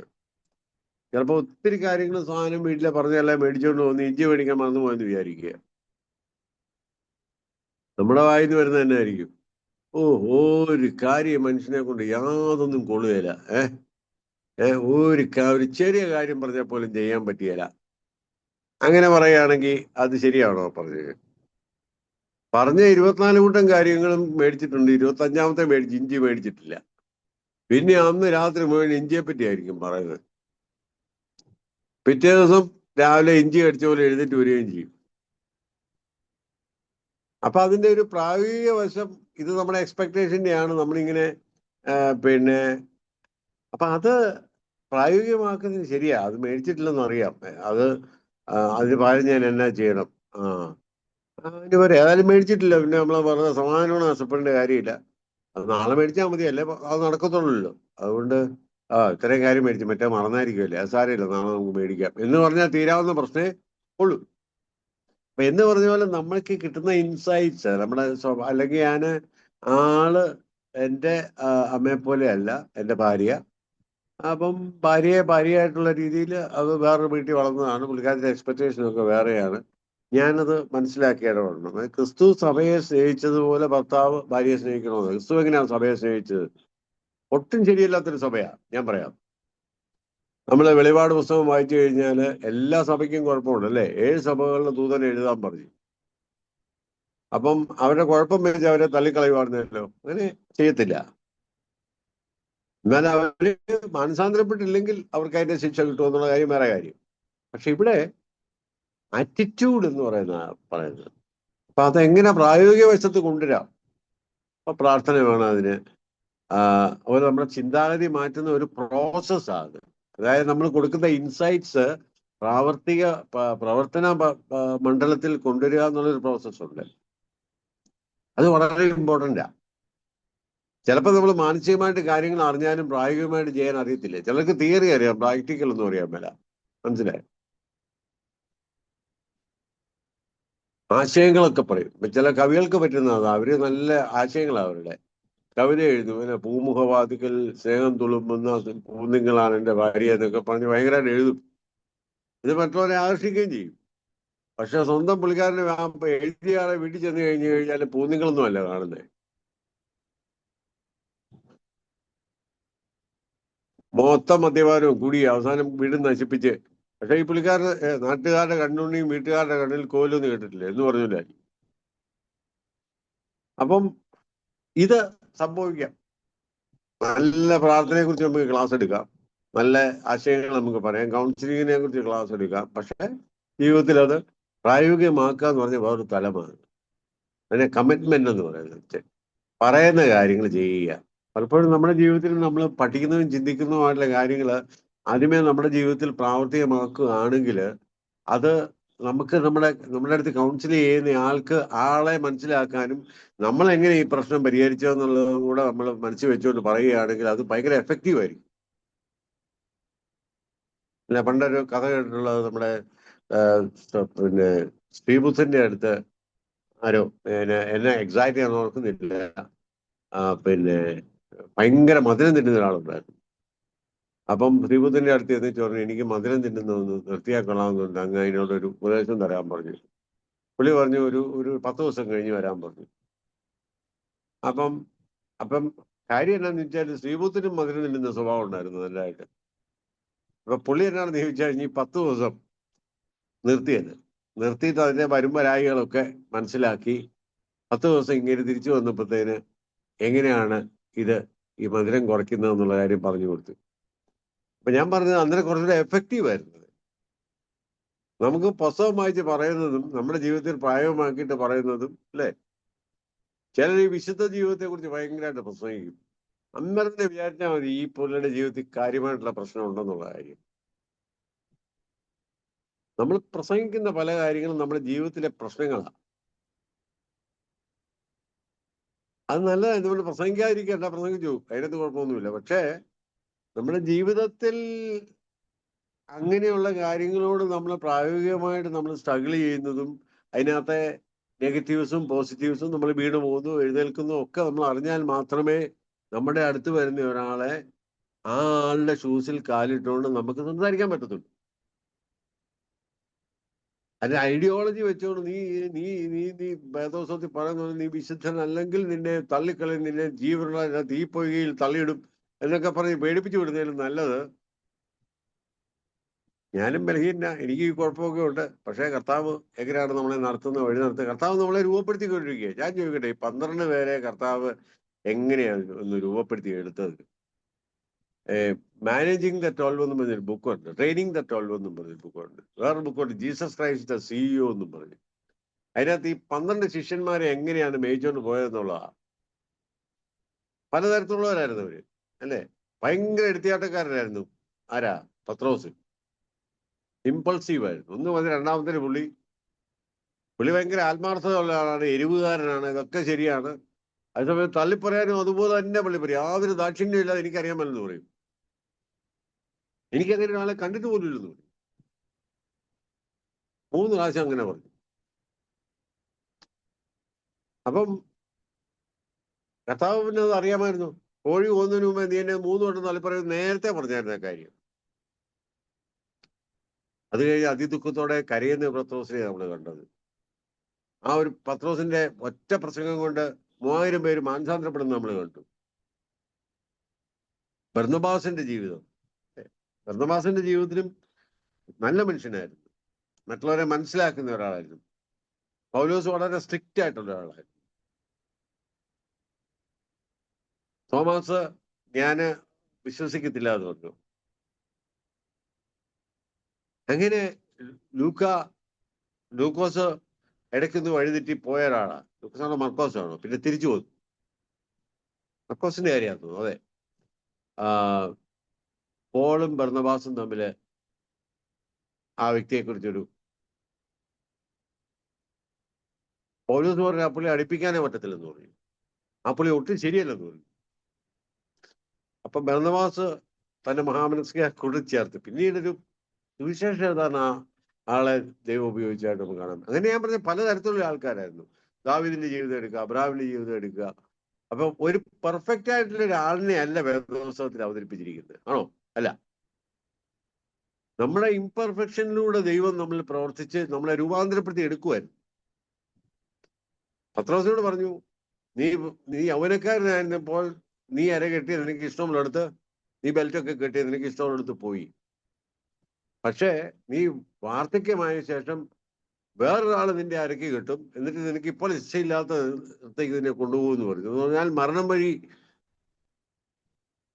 നീ എന്നെ പ്രസാദിപ്പിക്കാൻ പോവാണ്. ആ ചോദിക്കുന്ന ചോദ്യം അതായിരുന്നു, do you love me more than these എന്ന് പറഞ്ഞാല് അതിന്റെ ഗ്രീക്ക് അഗപ്പാസ്മേ എന്നാ. അഗപ്പാസ്മേ, അഗപ്പേ എന്ന് പറഞ്ഞാല് ത്യാഗസമ്പൂർണമായ സ്നേഹം എന്ന് അതിന്റെ അർത്ഥം. കർത്താവ് പത്രോസിനോട് ചോദിച്ചതന്നാ, ത്യാഗസമ്പൂർണമായി നീ എന്നെ സ്നേഹിക്കുന്നുണ്ടോ?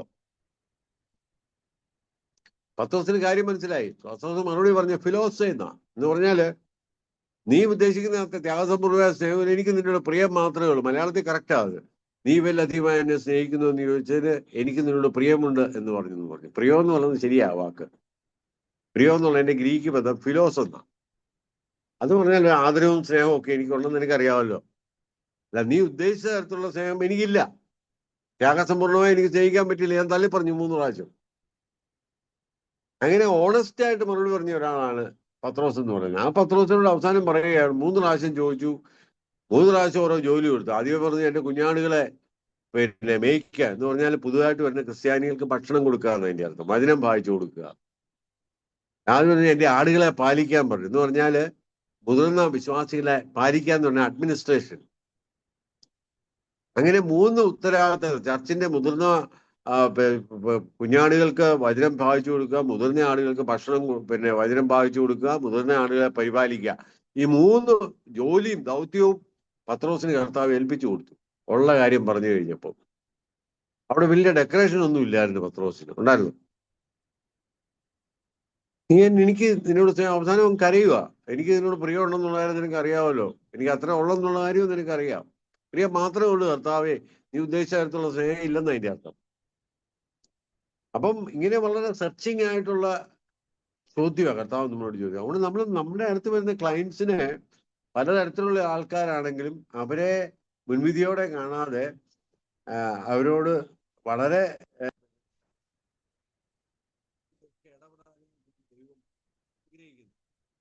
ജീവിതത്തില് പിന്നെ ഇത് വളരെ ഇമ്പോർട്ടൻ്റാ, വളരെ വളരെ ഇമ്പോർട്ടൻ്റാ. അപ്പം ഈ ഏറ്റവും പ്രധാനപ്പെട്ട ഒരു കാര്യമാണ് ഈ ലക്ഷ്യം കണ്ടെത്തി കഴിഞ്ഞ് വളർച്ചയിലേക്കുള്ള വഴി എന്ന് പറയുന്നത്. പത്രോസിന്റെ വളർച്ചയിലേക്കുള്ള ഏറ്റവും വലിയൊരു വഴിയായിരുന്നു ഈ കാര്യങ്ങൾ, ഞാൻ ഈ പറഞ്ഞ കാര്യങ്ങൾ. പത്രോസിനെ ദൈവം വളർത്തിയെടുക്കുമായിരുന്നു, നമ്മളെയൊക്കെ വളർത്തിക്കൊണ്ടിരിക്കുക. അതുകൊണ്ട് വേറൊരാളെ ഒരിക്കലും നമുക്ക് പിന്നെ എന്താ പിന്നെ മുൻവിധിയോടെ കാണാനും ഒരാൾക്ക് പിന്നെ ഒരാളെ വിധിക്കാനുള്ള അവകാശം വെക്കില്ല. വിധി എഴുതാന്ന് പറഞ്ഞാൽ തന്നെ നീ ഒരിക്കലും ശരിയാകാൻ പോകുന്നില്ല, അതൊരു വിധി എഴുത്താ. അത് ആൾക്ക് ഇങ്ങനെ ഒരു പ്രശ്നമുണ്ടെന്ന് ഡയഗ്നൈസ് ചെയ്യുന്നത് കുഴപ്പമില്ല, പക്ഷെ വിധി പറയാൻ നമുക്ക് പാടില്ല. ഒരാളുടെ ജീവിതം നശിച്ചു പോകും, ഒരിക്കലും ശരിയാകുകയില്ല, ഇവന് ഒരു കാലത്തും ദൈവത്തിന്റെ സന്നിധി വരികയില്ല, ഇവൻ കള്ളനാണ്, ഇങ്ങനെയൊക്കെയുള്ള ലേബല് കൊടുക്കുകയോ അല്ലെങ്കിൽ ഒരാളെ നമുക്ക് കണ്ടം ചെയ്യാനുള്ള അവകാശം ദൈവത്തിന് വേണം നമുക്ക് തന്നിട്ടില്ല. കർത്താവ് പറഞ്ഞു തന്നെ, ഞാൻ ചെയ്തോളാം, അത് കതിരും പതിരും ഒരുമിച്ച് വളരും, ആരാ വന്ന് വെട്ടാൻ പോകുന്നത്? ഞാൻ തന്നെ വന്ന് വെട്ടിക്കോളാം. നിങ്ങൾ വെട്ടാൻ പോവാണെങ്കിൽ നിങ്ങൾ കതിരും കൂടെ വെട്ടിക്കളയും പതിരിന്റെ കൂട്ടത്തിൽ എന്ന് പറയും. നമുക്കറിയാൻ പറ്റും, we don't have the full data. പക്ഷെ നമുക്ക് അറിയാവുന്ന ഡേറ്റ വെച്ച് നമ്മൾ മാക്സിമം ആളെ കരുതാനും സ്നേഹിക്കാനും നല്ല മാർഗം നമ്മുടെ അടുത്തായാലും വന്നല്ലോ അങ്ങനെ. അപ്പൊ അതിന്റെ അർത്ഥം എന്തെങ്കിലും പിന്നെ നന്നാകാൻ ആഗ്രഹിച്ചു തന്നെയായിരിക്കും വന്നിരിക്കുന്നത്. പക്ഷെ പലർക്കും പല ഉദ്ദേശം. ഞാൻ പറഞ്ഞല്ലോ, ഒരാളെന്റെ അടുത്ത് വന്ന് പുള്ളിക്കാരന് പുള്ളിയുടെ ഭാര്യയായിട്ട് മാറി താമസിക്കുക, ഭാര്യ അവിടെ പുള്ളി അവിടെ ചെന്നിട്ട് എന്ത് ചെയ്താൽ കയറ്റുകയല്ല, പെരയും കൂടെ മുറിയും കൂടെ അടച്ചിട്ട് ഓടിച്ചു വിട്ടു. അപ്പൊ പുള്ളിയുടെ വന്ന് പുള്ളിയുടെ ഉദ്ദേശം എന്നെ പുള്ളിക്ക് പറയാനുള്ള ഭാര്യയോട് പറയാൻ വേണ്ടി എന്നെ ഉപയോഗിക്കുക എന്നുള്ളതായിരുന്നു പുള്ളിയുടെ ഉദ്ദേശം. എന്നാൽ കൗൺസിലിംഗ് അല്ല അതിൻ്റെ അകത്ത് ഉദ്ദേശം. അവളെ വിളിച്ചു പറയണ ഇന്ന പോലെയൊക്കെ ഞാൻ സംസാരിച്ചിട്ടുണ്ട്, എന്റെ പ്രശ്നം ഇതൊക്കെയാണ്.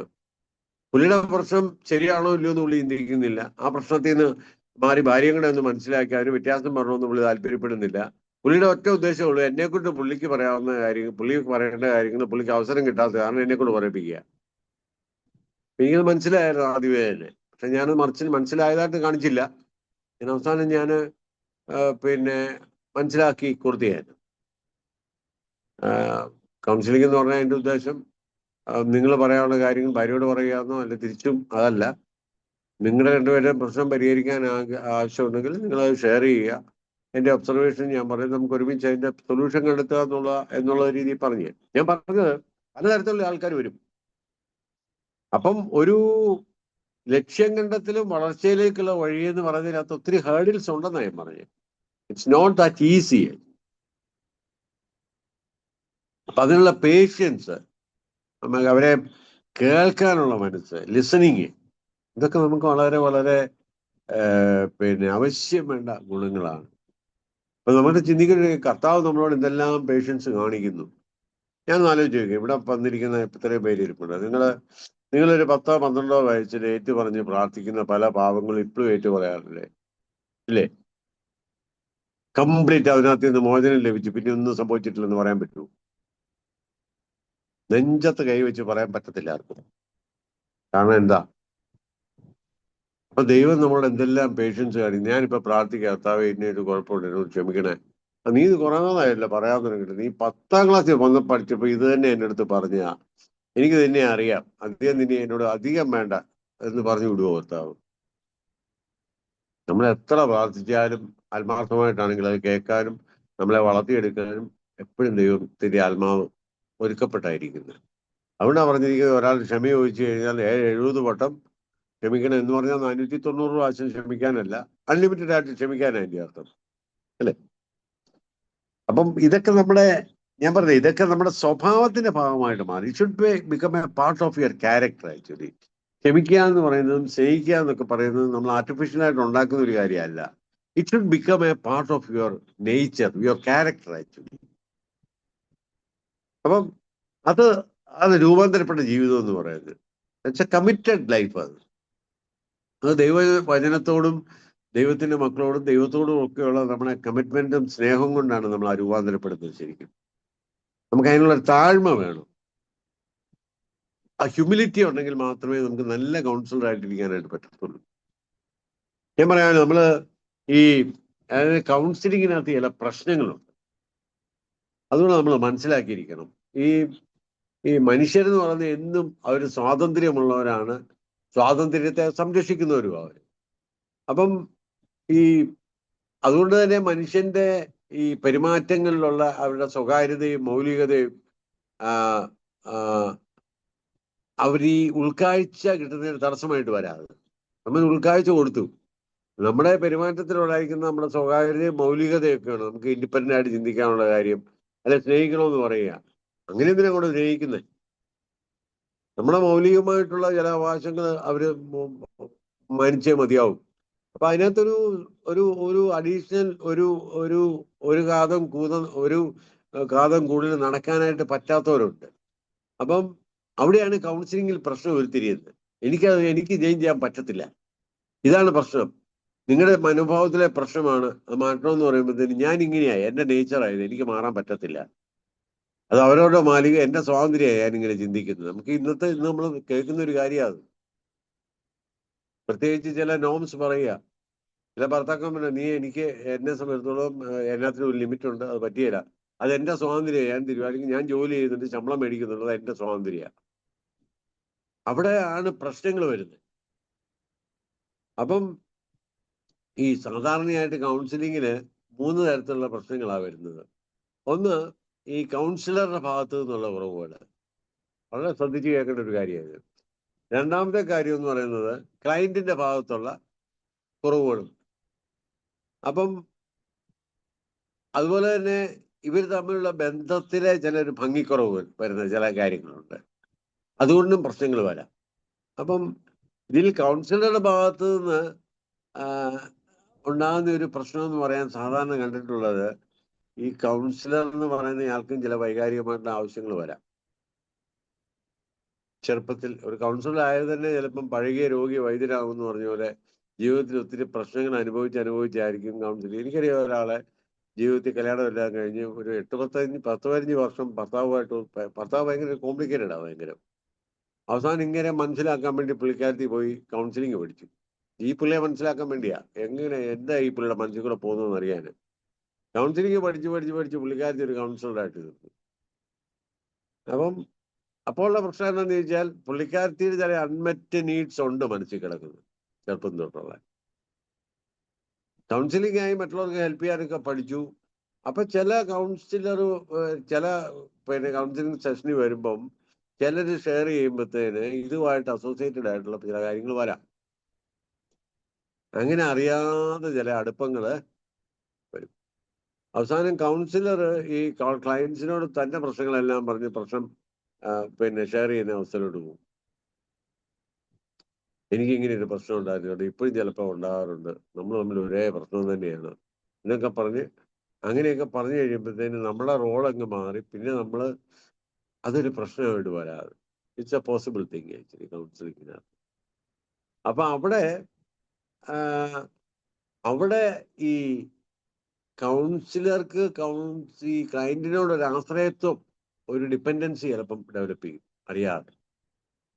അതുകൊണ്ടാണ് ഈ വെസ്റ്റേൺ കൺട്രീസിലൊക്കെ, പ്രത്യേകിച്ച് ഓപ്പോസിറ്റ് സെക്സിനെയൊക്കെ നമ്മൾ കൗൺസിൽ ചെയ്യുവാണെങ്കിൽ പലതും ഈ കൗൺസിലർ എന്ന് പറയുന്ന ആ രീതിയിൽ പോകുന്ന പലതും അവസാനം അത് അവിശുദ്ധമായിട്ടുള്ള ബന്ധത്തിലോട്ടൊക്കെ അവസാനം തീരുമോ, അങ്ങനെയുണ്ട്, ഒത്തിരി ഉണ്ടെങ്കിൽ. അപ്പം അതുകൊണ്ട് ഈ ആശ്രയത്വം വരത്തക്ക രീതിയിൽ വരാൻ പാടില്ല. പിന്നെ അതുപോലെ മറ്റൊരു കാര്യമാണ് ഈ പേരിനും പെരുമയ്ക്കും വേണ്ടിയുള്ള പരക്കം പാച്ചില്. അതിനിപ്പോ എന്നെയും നമ്മുടെ അടുത്തൊരാൾ വരുവാണെങ്കിൽ മറ്റ് കൗൺസിലേഴ്സിന്റെ ഒക്കെ കുറ്റം അവരോട് പറയും, ആ പുള്ളിക്കാരത്തെ എങ്ങനെയാന്നൊക്കെ പറഞ്ഞു. നമ്മുടെ കൗൺസിലിങ്ങിന്റെ അതിന്റെ ഒരു നൊബിലിറ്റി കീപ്പ് ചെയ്യാതെ ഒരിക്കലും നമ്മളങ്ങനെ പറയാനായിട്ട് പാടില്ലെന്ന് ഞാൻ പറഞ്ഞു. അവർക്ക് അവരുടെ പോസിറ്റീവ്സ് ആണ് നെഗറ്റീവ്സ് ആണ്, നിങ്ങളുടെ ചോയ്സ് ആണ് എന്ന് പറയുന്നതാണ് ഒരു ഡിഗ്നിഫൈഡ് ആയിട്ടുള്ള ഒരു അപ്രോച്ച് എന്ന് പറയുന്നത്. വേറൊരാളെ കുറ്റം പറഞ്ഞല്ല നമ്മുടെ നമ്മുടെ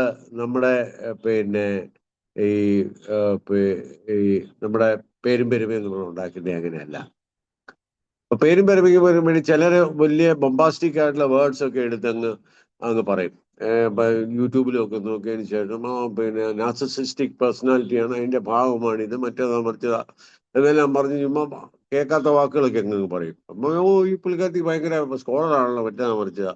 അപ്പൊ ഇതിനു വേണ്ടിയുള്ള പരക്കം പാച്ചിൽ ഈ പാപ്പ പറഞ്ഞ് നമ്മുടെ ക്ലയന്റിന്റെ പ്രശ്നം പരിഹരിക്കാൻ പറ്റുകയില്ല. ഇതെല്ലാം അറിഞ്ഞുകൊണ്ട് നമ്മളെ കുറിച്ച് വലിയൊരു ഇംപ്രഷൻ ക്രിയേറ്റ് ചെയ്യാവുന്നതല്ലാതെ you may not be able to sort out the issues which our client is facing. അങ്ങനെ ഒരു പ്രശ്നം വരും. പീപ്പിൾ അവരെ എന്നിട്ട് ക്ലാസ്സുകളൊക്കെ നടത്തും, അവരുടെ ക്ലാസ്സിൽ അറ്റൻഡ് ചെയ്യാൻ വേണ്ടി ഇവർ വഴി വേറെ ആൾക്കാരെ ചെയ്യുക, മറ്റുദ്ദേശങ്ങളൊക്കെ. അത് വാസ്തവത്തിൽ it's not a healthy kind of counselling actually. പേരിനും പെരുമയ്ക്കും വേണ്ടിയുള്ള പരക്കം പാച്ചില്, പിന്നെ സുരക്ഷിതത്വത്തിന് വേണ്ടിയുള്ള ഒരു ദാഹം, ഒരു സെക്യൂരിറ്റി ഫീൽ നമുക്ക് വരാൻ വേണ്ടി എപ്പോഴും ചില വ്യക്തികളോട് കൗൺസിൽ ചെയ്യുമ്പോൾ we also feel secure actually. നമുക്ക് അങ്ങനെയുള്ള ഒരു വരാൻ സാധ്യതയുണ്ട്. അതുപോലെ തന്നെ പിന്നെ മനുഷ്യരെ സഹായിക്കുന്നു എന്ന പേരിലുള്ള ചൂഷണം, സാമ്പത്തികമായിട്ടുള്ള ചൂഷണം, മറ്റു തരത്തിലുള്ള ചൂഷണങ്ങള്, ഇപ്പൊ ഹെൽപ്പിംഗ് എന്നുള്ള പേരിൽ ആ രീതിയിലുള്ള ചൂഷണങ്ങൾ എടുക്കുന്നവരുണ്ട്. അപ്പം പിന്നെ വേറെ ചിലരുണ്ട്, ഞാൻ വിചാരിച്ചു കഴിഞ്ഞാൽ ഏത് പ്രശ്നത്തിനും പരിഹാരം കണ്ടെത്താം, സകല രോഗത്തിനുമുള്ള മരുന്ന് എൻ്റെ ഉണ്ടെന്നുള്ള രീതിയിൽ ഇരിക്കുന്നവരുണ്ട്. അവിടെ ഒരു ഹ്യൂമിലിറ്റി നമുക്ക് അറിയാൻ മേലാത്ത കാര്യമാണ്, അറിയാൻ മേല, I am just thinking about it.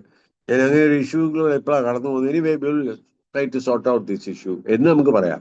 അല്ലെ എനിക്കെല്ലാം അറിയാം, അല്ലെ എനിക്ക് പിന്നെ എനിക്ക് അറിയാമെന്ന് പറയുന്നത് ശരിയല്ലോ എന്ന് വിചാരിച്ചില്ലാത്ത കാര്യമെല്ലാം കൂടെ പറയുക.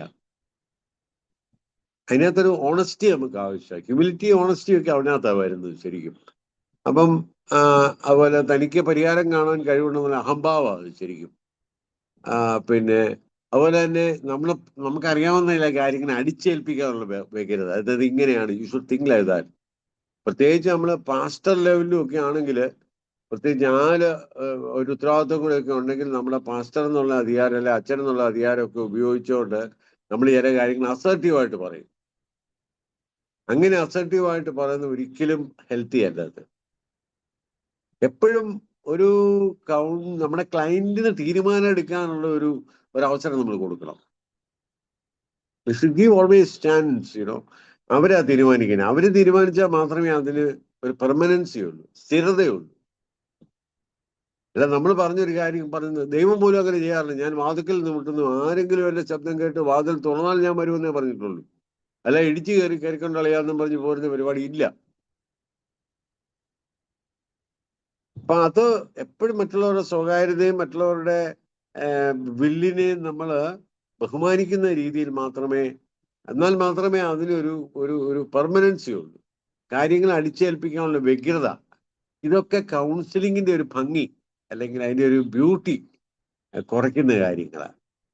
അപ്പം കൗൺസിലിംഗ് എന്ന് പറയുന്ന പ്രൊഫഷനോടൊരു നീതി നമ്മൾ പുലർത്തുന്നത്. അപ്പം അതേ പറഞ്ഞല്ലോ, മാറ്റത്തിന്റെ അതായത് ഈ മാറ്റത്തിന് ചില നീറ്റലുകളുണ്ടെന്ന് പറഞ്ഞു കേട്ടിട്ടുണ്ടോ? മാറ്റത്തിന്റെ നീറ്റലുകൾ എപ്പോഴും വളരെ ദുസ്സഹങ്ങളാണ് ശരിക്കും. നമ്മുടെ ജീവിതത്തിൽ മാറ്റം വരുമ്പോൾ അതിനകത്തൊരു നീറ്റലുണ്ട് ശരിക്കും. സാധാരണ പ്രാക്ടീസ് ചെയ്യുന്ന കാര്യം മാറുന്ന സമയത്തുള്ള ഒരു ബുദ്ധിമുട്ട് അല്ലേ? ഇതുവരെ ആർക്കും ആരെയും മുഖം വെക്കാതെ ജീവിച്ച് എല്ലാത്തിനും മറുപടി പറഞ്ഞു ഒരു കല്യാണ ജീവിതം കഴിഞ്ഞ് ദൈവത്തിന്റെ ആത്മാവ് പറയാണ് സബ്മിസീവ് ആയിരിക്കണം, മിണ്ടാതിരിക്കണം, അക്കോമഡേറ്റീവ് ആയിരിക്കണം എന്നൊക്കെ പറയുമ്പോൾ അതിനൊരു നീറ്റലുണ്ട് നമുക്ക്. പക്ഷെ എന്നെ കൊണ്ട് നടക്കുകയില്ല, പല്ല് കടിക്കും നമ്മള്, എന്നെ കൊണ്ട് ഇത് നടക്കാൻ പോകുന്നു, ഞാൻ ചെയ്യത്തില്ല. ചിലർക്ക് വേദനയായിരിക്കും, ചിലർക്ക് നീറ്റലും പോയിച്ചിലും മാത്രമല്ല വേദനയും കൂടെ വരും. അപ്പം ഈ മാറ്റത്തിന്റെ any change it creates A kind of tension ആയിട്ട്. നമ്മളിപ്പോ ഒരു വീട് മാറുക, ജോലി മാറുക, ഒരു സ്ഥലത്ത് നിന്ന് വേറെ സ്ഥലത്തോട്ട് പോയി, വിവാഹം എന്ന് പറയുന്നത് സ്വന്തം വീട്ടിൽ വളർന്നിച്ച് മറ്റൊരു വീട്ടിലോട്ട് പോവുക, കുഞ്ഞുങ്ങളുണ്ടാകുക, മറ്റൊരു മാറ്റത്തിന്റെ പിള്ളേർ അഡോളസൻസിലേക്ക് പ്രവേശിക്കുന്ന മാറ്റം, അവർക്ക് പ്രായപൂർത്തിയാകുമ്പോൾ ഉണ്ടാകുന്ന മാറ്റം, അവരെ വിവാഹം കഴിക്കുമ്പം ഉണ്ടാകുന്ന മാറ്റം, അതൊക്കെ നീറ്റലൂടെയാണ്. ചിലർ നല്ല നീറിയ ഇറക്കി വിടുന്നത് ശരിക്കും. പക്ഷെ അതൊക്കെ ഹെൽത്തി ആയിട്ട് കൈകാര്യം ചെയ്യാനുള്ള ഒരു നമ്മളങ്ങനെ ശ്രമിച്ചാൽ മാത്രമേ നമ്മുടെ അടുത്ത് വരുന്ന ആളെ നമുക്ക് മനസ്സിലാക്കാനും ആ രീതിയിൽ നമുക്ക് മനസ്സിലാക്കാനും ഹെൽപ്പ് ചെയ്യാനും പറ്റത്തുള്ളൂ. അല്ല, നമ്മൾ ചില കാര്യങ്ങളെല്ലാം പ്രിൻസിപ്പിൾ വെച്ചുകൊണ്ട് അത് ഞാൻ പറഞ്ഞു, ഈ പള്ളി അച്ഛൻ പാസ്റ്റർ എന്നാ പറഞ്ഞേ, എന്റെ കല്യാണത്തിന്റെ സമയത്ത് നീ തിന്നില്ലല്ലോ, അവളെ തീറ്റിക്കണമെന്നില്ലേ പറഞ്ഞത്. നിങ്ങൾ എന്നെ തീറ്റിക്കുന്നത് എന്നാ തീ തീറ്റിച്ചോണ്ടായിരിക്കുന്നത്, കുറെ നാളായി തുടങ്ങിയിട്ട് എന്നൊക്കെ പറയും. അന്നത്തെ കാര്യമെല്ലാം എടുത്തൊക്കെ പറയും, നീ ഭർത്താവിന് കീഴ്പ്പെട്ടിരിക്കണമെന്ന് നീ ഒന്ന് വായിച്ചു കേട്ടില്ലായിരുന്നോ പാസ്റ്റർ? ഭാര്യ എപ്പോഴും ഭർത്താവിന് കീഴ്പ്പെട്ടിരിക്കണം, നീ കീഴ്പ്പെട്ടില്ലെങ്കിൽ ഞാൻ നിന്നെ കീഴ്പ്പെടുത്തിയിട്ടേ ഉള്ളെന്നും പറഞ്ഞു ബലം പ്രയോഗിച്ച് കീഴ്പ്പെടുത്തുന്നു പറഞ്ഞു. എനിക്കറിയാം, കാരണം അതിനനുസരിപ്പിക്കുക. അങ്ങനെയാണോ? അങ്ങനെയാണെങ്കിൽ കർത്താവിന് പണ്ട് നമ്മളെ ശരിയാക്കി എടുക്കായിരുന്നു. നമുക്ക് ഈ ഫ്രീഡം തരുന്ന കാരണമല്ലേ നമ്മളിങ്ങനെയൊക്കെ ഇരുന്ന് ചിന്തിക്കുന്നതൊക്കെ. അത് ദൈവത്തിന്റെ സ്വഭാവമാണ്, അത് നിർബന്ധിച്ചൊരു കാര്യം ചെയ്യിപ്പിക്കത്തില്ല. എന്നാലേ അതിന് വിലയുള്ളൂ, അല്ലേ? അല്ലെ പിന്നെ നമ്മളെ ഒരു റോബോട്ടായിട്ട് സൃഷ്ടിച്ചാൽ പോരാ, എന്നൊരു സ്വിച്ച് ഇടുമ്പത്തിന് അത് പോയി ചെയ്യുക. അല്ലെ മൃഗങ്ങളും പക്ഷികളെയൊക്കെ പോലെ പ്രോഗ്രാംഡ് ആക്കി വെച്ചിരിക്കുക, അത് അങ്ങനെ ചെയ്തോളൂ, കണ്ടിന്യൂ ചെയ്തോളൂ. അങ്ങനെയല്ല മനുഷ്യൻ. അതുകൊണ്ടാണ് man is the roof and crown of all the creation എന്ന് പറയാൻ കാരണം. അതുകൊണ്ടാണ് പറഞ്ഞത്, ആകാശത്തിലെ പറവുകളെ നോക്കുവിന്, വിതയ്ക്കുന്നില്ല, കൊയ്യുന്നില്ല, കളപ്പരയിൽ കൂട്ടിവെക്കുന്നുമില്ല, നിങ്ങൾ അതിനേക്കാൾ എത്ര ശ്രേഷ്ഠതയുള്ളവരാണ്. വയലിലെ താമരയെ നോക്കുവിൻ, നിങ്ങൾ അതിനേക്കാൾ എത്ര ശ്രേഷ്ഠതയുള്ളവരാണ്. നന്മയും തിന്മയും തിരിച്ചറിയുവാനും നമ്മുടെ സ്വന്തം തീരുമാനം എടുക്കാനുമുള്ള സ്വാതന്ത്ര്യത്തോടുകൂടിയാണ് ദൈവം നമ്മളെ സൃഷ്ടിച്ചത്.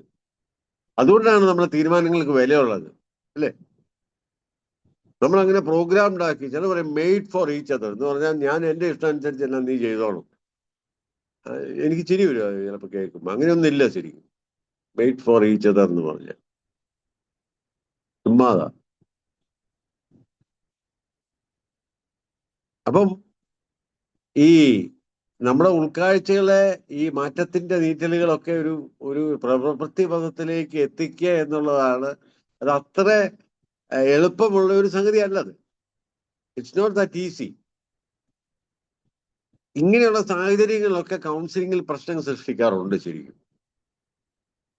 അത് ഇങ്ങനെയുള്ള സാഹചര്യങ്ങളിൽ പ്രശ്നം സൃഷ്ടിക്കുമ്പോൾ പലപ്പോഴും നമ്മൾ കാണുന്നത് ഈ മാനസിക പിരിമുറുക്കങ്ങൾ തന്നിലേക്ക് തന്നെ തിരിച്ചു വിട്ടിട്ട് ചിലര് പിന്നെ പലതരത്തിലുള്ള ഈ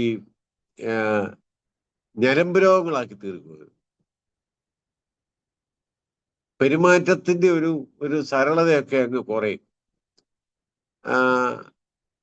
അവർ കൗൺസിലിംഗിൽ സഹകരിക്കാത്തൊരവസ്ഥയിലോട്ട് പോകും. അതായത് ഒരു വ്യക്തിയുടെ ജീവിതത്തിലെ സമഗ്രമായിട്ടൊരു മാറ്റത്തെയൊക്കെ നശിപ്പിച്ചിട്ട് അവർ വെറും ഒരു ചിത്തരോഗികളായിട്ട്, മാനസിക രോഗികളായിട്ടൊക്കെ ആക്ട് ചെയ്യും. അങ്ങനെ സമയത്ത് അങ്ങനെയുള്ള സമയത്ത് അസാധ്യമായി പറഞ്ഞ പോലെ ഈ ഇൻസൈറ്റ് കൊടുക്കുക എന്ന് പറയുന്നത്. ചിലരുണ്ട് പെട്ടെന്ന് അങ്ങ് ഈ എനിക്കറിയാം, എൻ്റെ ഒരു സ്നേഹിതനുണ്ട്, പുള്ളിക്കാരൻ്റെ ഒരു ചേഞ്ചിന് തയ്യാറല്ല. പുള്ളിക്കാരനൊരു ഒരുപാട് വെള്ളം കയറുന്ന ഒരു സ്ഥലത്താണ് താമസിക്കുന്നത്. വർഷങ്ങൾ അവിടെ താമസിച്ച് കഷ്ടപ്പെട്ട് അമ്മയെ നോക്കി, ബാക്കി സഹോദരങ്ങളൊക്കെ നല്ല വീടുകളിലും ഒക്കെ ആയിട്ട് പള്ളി താമസിക്കുക. ഇത് പുള്ളി നടുക്കത്തെയാ. അവസാനം ഈ വെള്ളക്കുഴി കിടന്ന് ആ വെള്ളക്കുഴിയോടും അവിടെ നിൽക്കുന്ന തെങ്ങിനോടും മാവിനോടും ആ പ്രകൃതിയോടും ഒക്കെ പുള്ളിക്കങ്ങ് മാനസികമായിട്ടൊരു അടുപ്പമുണ്ടായി. വെള്ളത്തിൽ കിടന്ന് പാപത്തിൽ കിടന്നാൽ പാപത്തോട് നമുക്കൊരു ഇഷ്ടം വരുന്നെന്ന് പറഞ്ഞ പോലെ അങ്ങനെ ഒരു ഇഷ്ടം. അവസാനം പുള്ളിയുടെ ഭാര്യയ്ക്കും മക്കളും വളരെ നല്ല മനുഷ്യരാണ്. അവര് ഈ പുള്ളിക്ക് വേണ്ടി എല്ലാം സഹിക്കുകയും ഒന്നും പറയത്തൊന്നുമില്ല, കേൾക്കുക. അതുകൊണ്ട് പുള്ളി അത് ടേക്ക് ഇറ്റ് ഫോർ ഗ്രാൻഡഡ് ആയിട്ട് അങ്ങ് എടുത്തു. ഭാര്യയൊക്കെ എന്നെ മെയ്ഡ് ഫോർ ഈച്ച് അതറാണ്, എനിക്ക് വേണ്ടി സൃഷ്ടിച്ചിരിക്കുന്നതാണെന്നൊക്കെ പറഞ്ഞു. കാരണം കിടന്ന് വട്ടക്കൊട്ട വെള്ളം കോരുക ഭാര്യയും മക്കളും കിടന്നുണ്ട്. അപ്പൊ പുള്ളിയോട് ഈ കാര്യങ്ങളെല്ലാം പറയണം, ഇന്നമാണ് പ്രശ്നം, നീ ഇവിടുന്ന് മാറണം. അവസാനം ഞാൻ ചെന്നു പറയണം, നീ വിചാരിക്കുന്നില്ല നിന്റെ ഭാര്യയും മക്കളും അവർ നല്ല മനുഷ്യരായിട്ടോ ഒന്നും മിണ്ടാത്തത്, അല്ലെന്നുണ്ടെങ്കിൽ നിന്റെ ഷേപ്പ് പണ്ടേ മാറിയെന്ന് തോന്നി. ഞാൻ പറഞ്ഞു, ഇങ്ങനെയൊന്നും നീ ഇരിക്കത്തില്ലെന്ന് തോന്നി, ഇതുപോലെ കിടന്ന് കഷ്ടപ്പെടുത്തുന്നത് എങ്ങനെയാണ് നീ? എനിവേ പുള്ളിക്കാരൻ്റെ ഒരു പ്രശ്നം എന്നറിയോ, പുള്ളി ഇത് കേൾക്കും, കേട്ടതിന് ശേഷം പുള്ളിയുടെ കണ്ണിൽ കൂടെ വെള്ളമൊക്കെ വരും. വെള്ളിക്കൂടെ വന്നിട്ട് പിന്നെ പുള്ളി അങ്ങനെ ഡയഗ്രസ് ചെയ്ത് വേറെ വിഷയം വെക്കും. എന്നാലും എൻ്റെ ചേട്ടൻ എന്നോട് ചെയ്തത് എനിക്ക് കൊണ്ട് ഓർക്കാൻ മേല.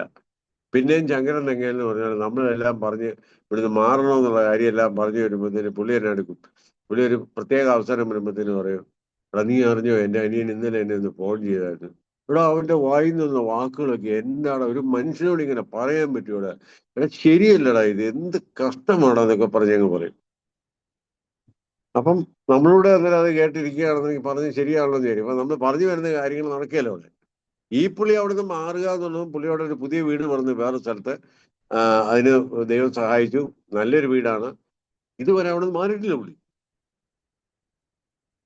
പിന്നെ അവിടെ ചെല്ലുമ്പോൾ എനിക്കറിയാം പുള്ളിയുടെ സ്വഭാവം ഇതാണ്. അവിടെ ചെന്ന് കഴിയുമ്പോഴത്തേന് അവസാനം ഞാൻ പറഞ്ഞു, ദൈവം നീ ഇസ്രായേലിൽ നിന്ന് വിട്ടുപോരാൻ വേണ്ടി തന്നെയാണ് ദൈവം ആഗ്രഹിക്കുന്നത്. നീ ഇവിടെ ഇനിയും കിടന്നിങ്ങനെ പിന്നെ അലയരുത്. നീ നിന്റെ ഭാര്യ മക്കളെല്ലാം നീ ഇത് ചെയ്തോണ്ടായിരിക്കുന്നത് ശരിയല്ല. പുതിയ വീട് ദൈവം തന്നപ്പോ അങ്ങോട്ട് പോകാനാന്ന് പറഞ്ഞു. അപ്പൊ ഇവിടുത്തെ ഈ സുഖങ്ങളെ കുറിച്ചും വൈക്കോലിനെ കുറിച്ചും ചിന്തിച്ചുകൊണ്ട് നീ ഇരിക്കരുതെന്ന് പറഞ്ഞു. ഇത് കൂടുതൽ ദോഷമായിട്ട് ഇനി മരത്തോളന്നൊക്കെ പറഞ്ഞു. അതും കേൾക്കും. ഏതായാലും ഇപ്പം അവസാനം എല്ലാം പറഞ്ഞു എത്ര കാലത്തെ പേഷ്യൻസോടുകൂടിയുള്ള പറച്ചിലാണെന്നറിയോ. പുള്ളി വളരെ സട്ടിലായിട്ട് ഇതെല്ലാം കേൾക്കും, കരയോ എല്ലാം ചെയ്തതിന് ശേഷം വേറെ വിഷയം മാറ്റി പുള്ളിയുടെ പഴയ ദുഃഖങ്ങളും ഒക്കെ പറഞ്ഞ് അവിടെ അങ്ങ് തീർക്കുമെന്ന്. ഈ ഇൻസൈറ്റ് ഉൾക്കൊണ്ടുകൊണ്ടൊരു സ്റ്റെപ്പ് എടുക്കാനായിട്ട് പറ്റുന്നില്ല. മനസ്സിലായോ? നമ്മുടെയൊക്കെ പലപ്പോഴും ജീവിതത്തിൽ അതാ, കാര്യങ്ങളെല്ലാം അറിയാം, പക്ഷെ അവിടുന്ന് മാറി മിസ്രൈമിൽ നിന്ന് വിട്ടുപോരാനുള്ള ഒരു താല്പര്യം, ഒരു ഒരു ഒരു ഒരു ബുദ്ധിമുട്ട്. മിസ്രൈമിൽ നല്ല ചില കാര്യങ്ങളൊക്കെ ഉണ്ടായിരുന്നു, അതിനെക്കുറിച്ച് ആലോചിച്ചുകൊണ്ട് അവിടെ ഇരിക്കുക. അർത്ഥവത്തായിട്ടുള്ള ജീവിതം നയിക്കണമെന്നൊരു, ഞാൻ പറഞ്ഞത് ഇതൊക്കെ ഈ നമ്മുടെ മാനസികമായിട്ടുള്ള, ഞാൻ ഇവിടെ പറഞ്ഞത് ഒരു ഓർഗനൈസേഷൻ മാറുന്നതിനെ കുറിച്ചോ സ്വന്തം വീട് വിട്ടു പോകുന്നതിനെ കുറിച്ചോ ഒന്നും അല്ല ഞാൻ പറഞ്ഞത്. നമ്മുടെ മാനസികമായിട്ടുള്ള ബന്ധനങ്ങളിൽ നിന്നുള്ള നമ്മുടെ വിടുതൽ, അതായത് പറഞ്ഞു. അപ്പം അത് ഈ ഇൻസൈറ്റ് കിട്ടുമ്പോൾ നിസ്സഹകരണം ഉണ്ടാവും. നമ്മൾ പറഞ്ഞു കൊടുക്കുന്ന കാര്യങ്ങൾ നിങ്ങൾ കൗൺസിലിംഗ് ഒക്കെ പ്രാക്ടീസ് ചെയ്യാൻ തുടങ്ങി കഴിയുമ്പോൾ മനസ്സിലാവും ഇതൊരു വലിയ കടമ്പയായിരുന്നു. എന്നിട്ട് നമ്മൾ ചിന്തിക്കും, എൻ്റെ പൊന്നെ, എൻ്റെ സമയം മുഴുവൻ കളഞ്ഞില്ല, ഈ മനുഷ്യൻ ഈ പറയുന്നതും കേൾക്കുന്നില്ല, ഒന്നും കേൾക്കുന്നില്ല, ഈ എത്ര നാളായത്, ഒരു ഗുണവും ഇല്ലല്ലോ, നീ നന്നാകുകയല്ല, നീ ഇവിടെ തന്നെ കിടന്ന് വെച്ചു എന്ന് പറഞ്ഞില്ലേ. ഞാൻ പിന്നെയും അവിടെ പോയിക്കൊണ്ടായിരിക്കുന്നത്. അപ്പൊ അവസാനം ഇപ്പം ഈ പറഞ്ഞ പോലെ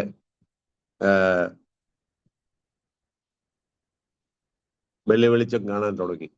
1-2 ആഴ്ച കഴിയുമ്പോൾ മാറുമെന്ന് ഞാൻ വിചാരിക്കുന്നു. ഞാൻ പറഞ്ഞത് ദൈവം ഇങ്ങനെയാ നമ്മളോട്. പല സ്വഭാവങ്ങളും നമ്മൾ മാറ്റണമെങ്കിൽ ദൈവം നമ്മളോട് ശാന്തമായിട്ട് ഇങ്ങനെ സംസാരിച്ചുകൊണ്ടിരിക്കും, നമ്മൾ കേൾക്കത്തില്ല. അപ്പൊ അതുകൊണ്ട് അത് മനസ്സിൽ വെച്ചുകൊണ്ട് വേണം ഈ ഇൻസൈറ്റ്സ് നൽകാൻ. അത്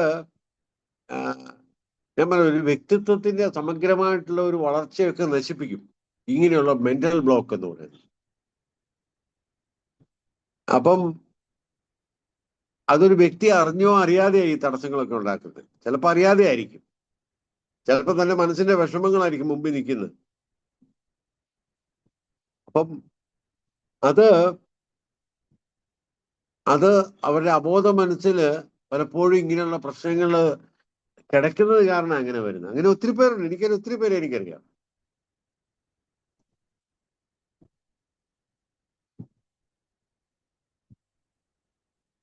ചിലപ്പോൾ കൗൺസിലിങ്ങിനുള്ള സമയം മറന്നു കളയും ഇവര്.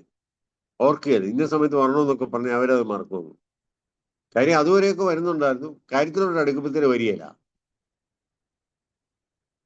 അല്ലെങ്കിൽ എന്നെ എടുക്കും, അവര് ഈ നിശബ്ദത പാലിക്കും, എന്ത് പറയാനും മിണ്ടാതെ എങ്കിലും.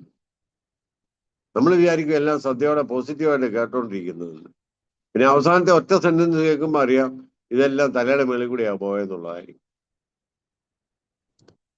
നിശബ്ദത പാലിക്കുക.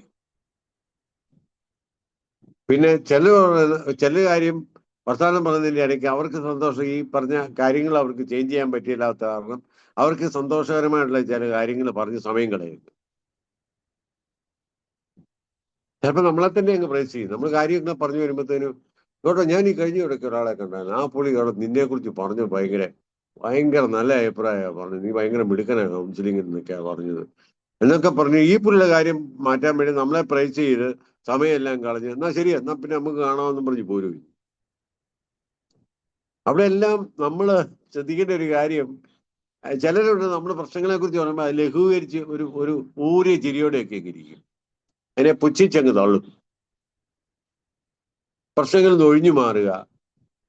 പിന്നെ ചിലരുണ്ട് എല്ലാത്തിനും കാരണം ചെയ്യുന്നതിനെല്ലാം ന്യായീകരണം കണ്ടെത്തും.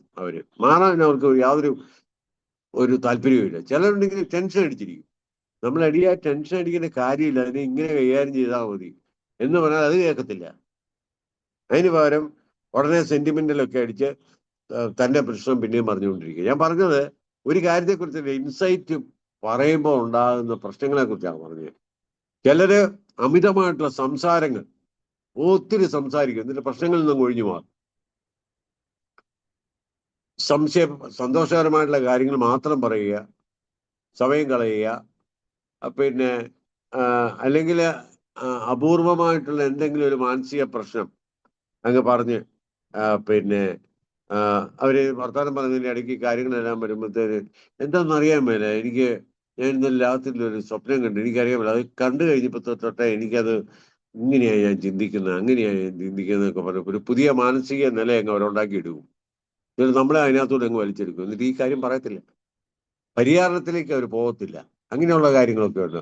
ഒരു മാനസിക വിഘടനമൊക്കെ അഭിനയിക്കും അവര്, എന്നിട്ട് പ്രശ്നങ്ങളിൽ നിന്ന് അവർ അകന്നു മാറും. അപ്പൊ ഇതൊക്കെ ഈ സംഘർഷം അനുഭവിക്കുന്ന വ്യക്തികൾ എടുത്തേക്കാവുന്ന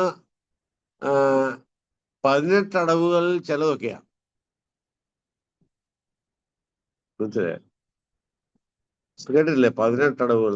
ചേട്ടൻ പറയാം 18 അടവുകളല്ല, 19ാമത്തെ അടവ് എടുത്തേക്കണമെന്ന് പറയും. അതിനെന്നാന്ന് ചോദിച്ചാൽ പറയും ഓടി രക്ഷപ്പെടുക. 19ാമത്തെ അടവ്. അപ്പം നമ്മുടെ 19ാമത്തെ അടവ് ചിലപ്പോൾ ഓടി രക്ഷപ്പെടുക എന്നുള്ളതായിരിക്കും ചിലപ്പോൾ. പക്ഷെ എന്നാൽ പോലും നമ്മള് ഇത് 18 അടവുകളിൽ ചിലത് മാത്രമാണെന്ന് ഓർത്ത് നമ്മള് അങ്ങനെ ഓർപ്പിച്ചാൽ മതി. അതുകൊണ്ട് നമ്മുടെ ഇൻസൈറ്റ്സ് കൊടുക്കുന്ന അവസരത്തിന് വേണ്ടി പ്രാർത്ഥിക്കുക. അതുകൊണ്ട് counselling is not that easy. ഞാൻ പറഞ്ഞു, ഈ പറഞ്ഞ പ്രശ്നങ്ങളെല്ലാം ഇത് കൂടുതലും വരാം. ചില കാര്യങ്ങളെ നമ്മൾ പറഞ്ഞുള്ളൂ. പിന്നെ ഉള്ള ഒരു കാര്യം എന്ന് പറഞ്ഞാൽ ബന്ധങ്ങൾ എന്ന് പറഞ്ഞ ഒരു ബന്ധനങ്ങളായിരുന്നു ഒരിക്കലും.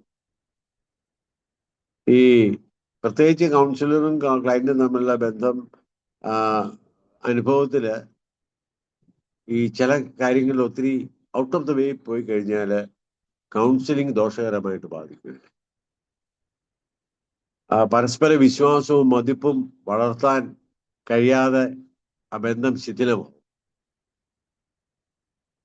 അത് വളരെ പ്രാധാന്യമായിട്ട് നമ്മൾ സൂക്ഷിക്കേണ്ട ഒരു കാര്യമാണ്. നമ്മുടെ ബോധമനത്തിലോ അബോധ തലത്തിലോ ഇതിന് ചില കാരണങ്ങളൊക്കെ നമുക്ക് കണ്ടെത്താൻ പറ്റും. പക്ഷേ വിശ്വസിക്കാൻ കഴിയാത്ത ഒരാളുടെ സാമീപ്യം ഒരിക്കലും സഹായകരമല്ല. അപ്പം അതായത് ഈ അമിത ആശ്രയം അറിഞ്ഞോ അറിയാതെയോ വളർത്തിയെടുക്കാൻ കൗൺസിലർ ശ്രമിക്കുകയാണെങ്കിൽ ആ ബന്ധത്തിന്റെ ഭംഗി അത് കുറയ്ക്കുമെന്നുള്ള കാര്യത്തിൽ സംശയം. നമ്മൾ ഒരാളെ കൗൺസിൽ ചെയ്യാൻ ആളെ എക്യുപ്ഡ് ആക്കണം, സ്വന്തമായിട്ട് തീരുമാനം എടുക്കാൻ അതിനുള്ള ഫ്രീഡം കൊടുത്ത് അപ്പൊ ആ ബന്ധത്തിന്റെ ആഴം കുറച്ചുകൊണ്ട് വരണം. ആൾ തന്നെ ജീവിക്കാൻ അയാളെ എക്യുപ്പ് ആക്കുക എന്നുള്ളതാണ് കൗൺസിലറുടെ ഉദ്ദേശം. അല്ല എല്ലാ കാര്യത്തിലും നമ്മളെ ഡിപ്പെൻഡ് ചെയ്തുകൊണ്ടിരിക്കുക എന്നുള്ളതല്ല. നമുക്കിപ്പോൾ പിള്ളേരുണ്ടായി, പിള്ളേര് ഓരോ പ്രായം കഴിയുന്തോറും അവരെ ഉത്തരവാദിത്തം എടുത്ത് ചെയ്യുന്നതല്ലേ നമ്മുടെ സന്തോഷം എന്ന് പറയുന്നത്, അല്ലേ? അതെല്ലാത്തിനും നമ്മളോട് ഉത്തരവാദിത്തം എടുക്കും. എനിക്കറിയാം, ഒരു അപ്പനെയും പറ്റി എനിക്കറിയാം. 5 മക്കളുണ്ട് അദ്ദേഹത്തിന്. 5 മക്കള് പിന്നെ പുള്ളി വളരെ കാര്യമായിട്ട് കുടുംബം നോക്കുന്നയാളാ. ഈ 5 മക്കളെ വളർത്തിക്കൊണ്ട് വന്നു, അവരെ കല്യാണം കഴിപ്പിച്ചു. അത് കഴിഞ്ഞ് പുള്ളി അവരുടെ കാര്യം പുള്ളി നോക്കും. ഓരോ വീട്ടിലും ഏതരി മേടിക്കണം, പച്ചരി മേടിക്കണോ, ചാക്കരി മേടിക്കണോ, കുത്തിരി മേടിക്കണോ തീരുമാനിക്കുന്ന പുള്ളിയാ. ഇന്ന് ഒരു വീട്ടില് മട്ടൻ വേണോ, ചിക്കൻ വേണോ, മീൻ മേടിക്കണോ എന്നുള്ളത് പുള്ളിയാ തീരുമാനിക്കും. പുള്ളി മേടിച്ചുകൊണ്ട് കൊടുക്കുമല്ല. പിള്ളേർക്ക് ഇതുപോലത്തെ ഒരു അപ്പൻ എന്ന് പറഞ്ഞാൽ ഓർക്കാൻ പറ്റിയല്ല. പക്ഷേ വലിയ വലിയ ആലിന്റെ പുറത്ത് ചെറിയ വൃക്ഷങ്ങളൊന്നും വളരെയധികം കേട്ടിട്ടില്ല. ഈ പിള്ളേർക്കെല്ലാം വളർച്ച മുരടിച്ച് സംഭവിച്ചെന്നറിയോ? അവർക്ക് സ്വന്തം അപ്പന്റെ മരണശേഷം സ്വന്തമായിട്ട് തീരുമാനം എടുക്കാൻ അറിയാൻ മേല. ഇവരുടെ ഭാര്യമാര് വളരെയധികം ബുദ്ധിമുട്ടി. ഇവർ തമ്മിൽ അടിയായി, പ്രശ്നങ്ങളായി. അപ്പം ഇതൊക്കെ ഈ കാര്യത്തിൽ സംഭവിക്കാൻ, അതായത് ഈ പിന്നെ കൗൺസിലിങ്ങിനകത്ത് പിന്നെ ഞാൻ പറഞ്ഞ അമിത ആശ്രയം വരാനായിട്ട് പാടില്ല. അവരെ തന്നെത്താനെ അവരെ വളർത്തി വിട്ട് അവരെ കാര്യങ്ങൾ അവർ തന്നെ പ്രശ്നങ്ങൾ പരിഹരിക്കത്തക്ക രീതിയിൽ അവരെ എക്യൂപ്പ് ചെയ്യുക എന്നുള്ളതാണ് നല്ല കൗൺസിലേഴ്സ് ചെയ്യുന്നത്. അല്ലാതെ അമിത ആശ്രയത്വം വളർത്തുവാണെങ്കിൽ ചിലരോട് വർത്താനം പറയാൻ നമുക്ക് ഇഷ്ടമായിരിക്കും, പക്ഷെ അതുകൊണ്ട് അതിന് കൂടുതൽ സമയം കൊടുക്കുക, അതിന് എന്തെങ്കിലും കാരണങ്ങൾ കണ്ടുപിടിച്ച് വിളിച്ചു വരുത്തുക, സമയം നീട്ടിക്കൊടുക്കുക, ഇങ്ങനെയൊക്കെയുള്ള കാര്യങ്ങളൊക്കെ അവോയ്ഡ് ചെയ്ത് ആ സമയത്ത് അവർ ഹെൽത്തി ആയിട്ട് വളരുന്നത് കണ്ട് അവർ മെച്ചുവറായിട്ട് വളരുന്നത് കണ്ട് സന്തോഷിക്കാൻ ഒരു അവസരം. അതാണ് അതിൻ്റെ ഒരു ഭംഗി എന്ന് പറയുന്നത് ആ ഒരു കൗൺസിലിങ്ങിന്റെ. അപ്പൊ അതുകൊണ്ട് വളരെ ഘട്ടം ഘട്ടമായിട്ട് ആ കൗൺസിലിങ്ങിന്റെ സെഷൻസ് നമ്മൾ അവസാനിപ്പിക്കണം. അവർ ജീവിക്കാൻ പഠിച്ചു കഴിയുമ്പം അപ്പോയിന്റ്മെന്റ് കൊടുക്കുമ്പോൾ ഇന്നൊക്കെ ചെയ്യാൻ പറ്റുമല്ലോ അല്ലേ, ഇനിയിപ്പോൾ 2 മാസം കഴിഞ്ഞ് എന്തെങ്കിലും കൊണ്ട് എന്നെ വിളിക്കുക. തീരെ കട്ട് ചെയ്യരുത്, അതൊരിക്കലും ചെയ്യരുത്. കാരണം ജീവിതത്തിൽ ഏത് സമയത്ത് വേണമെങ്കിലും ഒരു പ്രശ്നങ്ങളൊക്കെ വരാൻ അവരെ വിളിക്കാനുള്ള സ്വാതന്ത്ര്യം നമുക്ക് കൊടുക്കണം. പക്ഷേ എൻ്റെ ഫ്രീക്വൻസി കുറയ്ക്കുന്നതാണ് എപ്പോഴും നല്ലത്. കാരണം അവരവരുടെ സ്വന്തം കാര്യം നോക്കാൻ വേണ്ടി അവരെ പഠിപ്പിക്കണം. അത് വളരെ അത്യന്താപേക്ഷിതമാണ്. ആ ബന്ധത്തിന്റെ ബ്യൂട്ടി അതാ, അത് നമ്മളോടുള്ള റെസ്പെക്ട് കൂടി വരത്തേ ഉള്ളൂ. അതാണ്. അപ്പം ഈ ബന്ധത്തിന്റെ ഒരു സരളത, ഒരു ഒരു ഒരു ഒരു ഒരു എന്താ ഒരു പ്രശാന്തമായിട്ടുള്ള മനോഭാവ അവസ്ഥ, അല്ലെങ്കിൽ ഹെൽത്തി ആയിട്ടൊരു കൗൺസിലിങ്, ആ ആളുടെ വ്യക്തിത്വം പൂർണ്ണമായിട്ട് വളരുന്ന ഒരു അവസ്ഥയിലോട്ട് നമ്മൾ വിടണം. അത് നമ്മുടെ ജീവിതത്തിൽ അങ്ങനെ വളർന്നാൽ മാത്രമേ നമുക്ക് അങ്ങനെ ചെയ്യാനായിട്ട് സാധിക്കത്തുള്ളൂ. അപ്പം നമുക്ക് ഇനി കുറച്ചാൾ കഴിയുമ്പോൾ ഞാൻ സ്പിരിച്വൽ മെന്റൽ ഹൈജീൻ അല്ലെങ്കിൽ മെന്റൽ വെൽനെസ്സിനെ കുറിച്ചൊക്കെ നമുക്ക് ക്ലാസ് ഉണ്ട്. അപ്പൊ അത് കുറച്ചുകൂടി അനുഭവങ്ങൾ വരുമ്പോൾ കുറച്ചുകൂടി നമുക്ക് മനസ്സിലാവും എന്താണ് മെന്റൽ ഹൈജീൻ, മെന്റൽ ഹെൽത്ത് എന്താണ്, പേഴ്സണാലിറ്റി എന്താണ്, പേഴ്സണാലിറ്റി ഡിസോർഡർ എന്താണ്. അത് കുറച്ചുകൂടെ മനസ്സിലാക്കി കഴിയുമ്പോൾ കുറച്ചുകൂടെ നമുക്ക് വ്യക്തികളെയൊക്കെ മനസ്സിലാക്കാനായിട്ട് സാധിക്കും. അതുകൊണ്ട് അവസാനത്തെ 9ാമത്തെ ഘട്ടം എന്ന് പറയുന്നത് സാവധാനതയിലൂടെയുള്ള ഒരു സമാപന ഘട്ടത്തിലോട്ട് പോകണം. വളരെ ശാന്തമായിട്ട് ഒരു സമാപനം ഈ കൗൺസിലിങ്ങിന്റെ കാര്യത്തിൽ ഉണ്ടായിരിക്കണം. അപ്പം ഞാൻ എങ്കിലും നമ്മൾ ഒറ്റപ്പെടുത്തത്തിന് നിർത്താതെ വളരെ സമയം കൊടുത്തു വേണം എപ്പോഴും നമ്മളെ അപ്രോച്ച് ചെയ്യാൻ വേണമെങ്കിൽ ഒരു അത്യാവശ്യം വന്നാൽ മേളെ വിളിക്കാം എന്നുള്ള സ്വാതന്ത്ര്യം എപ്പോഴും കൊടുക്കണം. അങ്ങനെ കൊടുത്തത് അവസാനിപ്പിക്കുക എന്ന് പറഞ്ഞാൽ ഈ ഒരു പ്രോസസ്സ് അവസാനിപ്പിക്കുന്ന കാര്യമാണ് ഞാൻ പറഞ്ഞു. നല്ല ബന്ധങ്ങൾ എപ്പോഴും കീപ്പ് ചെയ്യുന്നത് നല്ലതാണ്. അതുപോലെ ഈ സ്ഥലം മാറ്റം, ദീർഘദൂര യാത്ര, തെറ്റിദ്ധാരണകൾ, രോഗാവസ്ഥ, വിലക്കുകൾ, ഇങ്ങനെയൊക്കെയുള്ള ഉണ്ടാകുന്ന സമയത്ത് കൗൺസിലിംഗ് അവസാനിപ്പിക്കുന്നത് നല്ലത്. സ്ഥലം മാറ്റമോ അല്ലെ ദീർഘയാത്രയ്ക്ക് പോവോ അല്ലെങ്കിൽ തെറ്റിദ്ധാരണകൾ എന്തെങ്കിലും വരാൻ സാധ്യതകളാവുമോ അല്ലെങ്കിൽ രോഗാവസ്ഥയിലോട്ടോ അല്ലെ മറ്റു വിലക്കുകൾ, ചിലപ്പോൾ ഭർത്താവ് പറയും ഇനിയിപ്പോൾ അവിടെ കൗൺസിലിങ്ങിന് ആവശ്യമായിട്ടില്ല, ഭർത്താവ് പറഞ്ഞു കഴിഞ്ഞാൽ തിരിച്ചും ഇനിയിപ്പം കഴിഞ്ഞല്ലോ, ഇനിയിപ്പം മതി. അപ്പൊ ആ സമയത്ത് തന്നെ അത് അവസാനിപ്പിക്കണം. പിന്നെ അത് കണ്ടിന്യൂ ചെയ്യാനായിട്ട് ശ്രമിക്കരുത്. നമുക്ക് താല്പര്യമുള്ളവരായിരിക്കാം, പക്ഷെ സ്റ്റിൽ അത് നമ്മൾ കണ്ടിന്യൂ ചെയ്യാനായിട്ട് അവിടെ സ്റ്റോപ്പ് ചെയ്യുന്നതാണ് നല്ലത്. പിന്നെ ഞാൻ പറഞ്ഞില്ലേ, അവസാനമാണ് ഈ അനുധാവന പ്രക്രിയ എന്ന് നമ്മൾ പറയുന്നത്. വിജയകരമായിട്ട് ഞാൻ പറഞ്ഞില്ല, കൗൺസിലിങ് അവസാനിച്ചാൽ പോലും അത് തുടർന്നുമായിട്ടുള്ള ബന്ധങ്ങൾ നമുക്ക് ആവശ്യമാണ്. അവരെ കൗൺസിലറുടെ ഒരു സംരക്ഷണത്തിന്റെ നിഴലിൽ നിന്ന് മാറിയിട്ട് വേറൊരു സുരക്ഷിതത്വത്തിലേക്ക് അവർ പോകണം. നമ്മുടെ ക്രിസ്തീയ കൗൺസിലിംഗ് എന്ന് പറഞ്ഞാൽ അവർ ദൈവത്തിൽ കൂടുതൽ ആശ്രയിക്കാനും ദൈവത്തെ സ്നേഹിക്കാനും അവസരം ലഭിക്കുകയാണ്. അത് നമ്മുടെ കൗൺസിലിങ്ങിന് വലിയൊരു ക്രിസ്തീയ കൗൺസിലിങ്ങിന്റെ ഒരു വലിയ വിജയമായിട്ട് നമുക്ക് പറയാനായിട്ട് സാധിക്കും. അതുപോലെ തന്നെ ഈ സംഘർഷങ്ങളോ പ്രയാസങ്ങളോ അല്ലെങ്കിൽ അപ്രതീക്ഷിതമായിട്ടൊക്കെ ഉണ്ടാകുന്ന സമയത്ത് അവർ തളരുകയോ അല്ലെങ്കിൽ ഒരു അലസതയിലേക്ക് പോകാനൊന്നും ഇടവരരുത്. അങ്ങനെ വരുന്നത് വളരെ സ്വാഭാവികമാണ്. പക്ഷേ തുടർച്ചയുള്ള നമ്മുടെ ആ പ്രക്രിയ കൊണ്ട് ഉദ്ദേശിക്കുന്ന ക്ലയന്റുമായിട്ട് നിൽക്കുന്ന ഒരു പ്രശ്നം വന്നു. നമ്മുടെ അടുത്ത് കൗൺസിൽ ചെയ്ത ഒരാൾ വലിയൊരു ട്രാജഡിയിൽപ്പെട്ടു. പിന്നീട് നമുക്ക് നമ്മളോടുള്ള ബന്ധത്തിൽ അത് എനിക്ക് അങ്ങനെ വന്നിട്ടുണ്ട്. ബാംഗ്ലൂർ ഇവിടെ വന്ന ഒരാള് ഹിന്ദുവാ. ഞാൻ പറഞ്ഞില്ല, ആ പ്രശ്നങ്ങളെല്ലാം പരിഹരിച്ചതിന് ശേഷം മാസങ്ങൾ കഴിഞ്ഞ് എന്റെ നമ്പറുണ്ട്, വിളിച്ചിട്ട് സാറേ എനിക്ക് ഇന്നപോലെ ഒരു കാര്യമുണ്ട്, സാറ് പ്രാർത്ഥിക്കണം, പ്രത്യേകിച്ച് അത് എന്നാന്നൊന്ന് പറയാം, എനിക്ക് ഞാൻ എങ്ങനെയാ ചെയ്യേണ്ട ഈ കാര്യം. അത് പിന്നെ വളരെ നോർമലായിട്ട് ഫോണിൽ കൊടുത്ത് ഞാൻ പറഞ്ഞു കൊടുത്തു, ഞാൻ എന്താ ഞാൻ ഉദ്ദേശിക്കുന്നത് ഇതാണ്. നമ്മൾ പറഞ്ഞു കഴിയുമ്പോൾ ഭയങ്കര ഒരു കോൺഫിഡൻസാ. സാറ് പറഞ്ഞു അതാ ശരി. അപ്പം അത് അവരുടെ വളർച്ചയെ തീർച്ചയായും നമ്മളെ സഹായിക്കുന്നതാണ്. പിന്നെ അതുപോലെ തന്നെ മാനസിക വൈകാരിക ആരോഗ്യം, മെന്റൽ ആൻഡ് ഇമോഷണൽ പിന്നെ ഹെൽത്ത്, പിന്നെ ഇമോഷണൽ ഹെൽത്ത് എന്ന് പറയുന്നത് അത് കൗൺസിലിങ്ങിലൂടെ നമുക്ക് ലഭിക്കുന്ന ഒരു കാര്യമാണ്. അപ്പം ഞാൻ ഈ പറഞ്ഞ കാര്യങ്ങൾ, കുറെ കാര്യങ്ങൾ നിങ്ങൾ മനസ്സിലാക്കി കാണും, കുറെ കാര്യങ്ങളൊന്നും മനസ്സിൽ നിൽക്കത്തില്ലെന്ന് എനിക്കറിയാം. ഇത് ഓവർ ദ ടൈം പിന്നെ ഇത് നമ്മുടെ കൗൺസിലിംഗ് പ്രോസസ്സിനെ സഹായിക്കുന്ന കാര്യങ്ങളാണ് ഈ ഇത്രയും കാര്യങ്ങൾ. നമ്മുടെ ഈ ഒരു സെഷന് ഇന്നുകൊണ്ട് നമുക്ക് തീരുകയാണ്. ഇനി നിങ്ങൾക്ക് പിന്നെ ഒരു 10-20 മിനിറ്റ് സമയമുണ്ട്. അതായത് എന്തെങ്കിലും ചോദ്യങ്ങളുണ്ടെങ്കിൽ നമുക്ക് ചോദിക്കാം, നിങ്ങളുടെ മനസ്സിൽ കൂടെ പോയത്. കാരണം അധികം ഇനിയും പറഞ്ഞിട്ട് നിങ്ങളുടെ തല കയറത്തില്ലെന്ന് എനിക്കറിയാം. അല്ല എന്തെങ്കിലും ആഡ് ചെയ്യാനുണ്ടെങ്കിൽ പറയാം. ഒന്നുകിൽ ഞാൻ പറഞ്ഞ കാര്യങ്ങളെല്ലാം മനസ്സിലായി, അല്ലെങ്കിൽ ഒന്നും മനസ്സിലായിട്ടില്ലെന്ന് എൻ്റെ.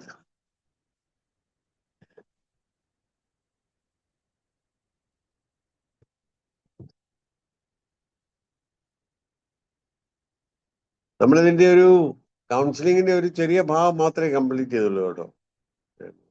അത്യാവശ്യമുള്ള കാര്യങ്ങൾ ഇതെല്ലാം ഓരോ വിഷയങ്ങളും ഇൻഡെപ്ത് ആയിട്ടുള്ള സ്റ്റഡി ഉള്ളതാണ്. ചെയ്യാനുള്ള സമയം നമുക്കില്ലല്ലോ. പക്ഷെ നിങ്ങൾക്ക് വായനയിലൂടെയും നിങ്ങൾക്ക് തന്നെ ഡെവലപ്പ് ചെയ്യാനായിട്ട് പറ്റും. ആ ഒരു ഔട്ട്ലൈനും സ്കെച്ചും ഒക്കെ തന്നിട്ടുണ്ട്.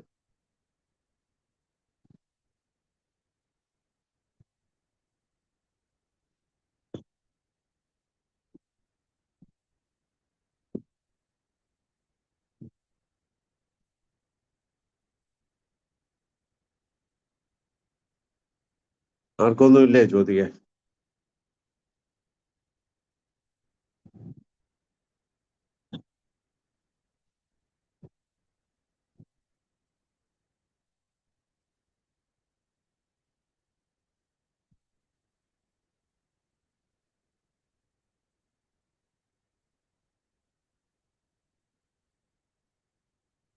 ഈ കൗൺസിലിങ്ങിന്റെ നിങ്ങൾക്ക് അടുത്ത് പഠിക്കാനുള്ളത് ക്രൈസിസ് കൗൺസിലിംഗ്. ഒരു പാസ്റ്റർ മൂസസ് ആണ് നമ്മളെ പഠിപ്പിക്കാനായിട്ട് പോകുന്നത്. അദ്ദേഹം ഓരോ തരത്തിലുള്ള ക്രൈസിസ് ഉള്ളവർ വരുമ്പോൾ എങ്ങനെയാണ് കൗൺസിൽ ചെയ്യുന്നത് എന്നുള്ള കാര്യം പഠിപ്പിക്കും. പിന്നീട് ഫാമിലി കൗൺസിലിംഗ് ഉണ്ട്. അതിനുശേഷം പേഴ്സണാലിറ്റി ഡിസോർഡേഴ്സ്, മെന്റൽ ഹൈജീന്, അങ്ങനെയൊക്കെയുള്ള ചില കോഴ്സസ് കൂടെ ഉണ്ട്. അത്യാവശ്യം വേണ്ട കാര്യങ്ങൾ എല്ലാം ഉൾപ്പെടുത്തിയിട്ടുണ്ട് നമ്മുടെ കരിക്കുലത്തിനകത്ത്.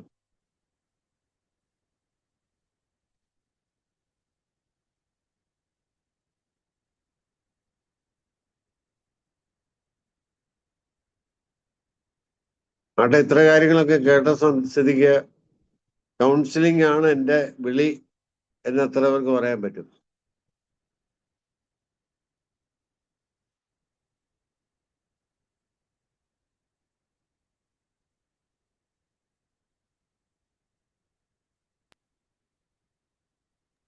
കൗൺസിലിംഗ് ആവശ്യമാണെന്ന് മനസ്സിലായി. എന്തോ? കൗൺസിലിംഗ് വേണമെന്നുള്ള കാര്യം മനസ്സിലായി. കൗൺസിലിംഗ് വേണമെന്നുള്ള കാര്യം മനസ്സിലായി. അത് നമുക്കാണോ അതോ മറ്റുള്ളവർക്കാണോ? എല്ലാം മനസ്സിലായി. എല്ലാം മനസ്സിലായി. നമുക്കും വേണം. അതാണ് റൈറ്റ് ആറ്റിറ്റ്യൂഡ്. കാരണം നമ്മുടെ ചില ധാരണകളും തെറ്റിദ്ധാരണകളും ഒക്കെ ഈ ലേണിംഗ് ആൻഡ് അൺലേണിംഗ് എന്ന് പറയും. അറിയാം, കേട്ടിട്ടുണ്ടല്ലോ അല്ലേ? ലേണിംഗ് എന്ന് പറയുന്നത് നമുക്കറിയാൻ മേലാത്ത കാര്യങ്ങള് പഠിക്കുന്നതിനാണ് ലേണിംഗ് എന്ന് പറയുന്നത്. അൺലേണിംഗ് എന്ന് പറയുന്നത് നമ്മൾ പഠിച്ചു വെച്ചിരിക്കുന്ന ചില കാര്യങ്ങൾ തിരുത്തേണ്ട അവസ്ഥ. ഇതല്ല ശരി എന്നുള്ളത്, അത് തിരുത്തുന്നതിനാണ് അൺലേണിംഗ് എന്ന് പറയുന്നത്. ഇത് രണ്ടുകൂടെ ഒരുമിച്ച് പോകുമ്പോഴാണ് നമ്മുടെ ജീവിതത്തിൽ ആ വളർച്ചയൊക്കെ ഉണ്ടാകുന്നത്.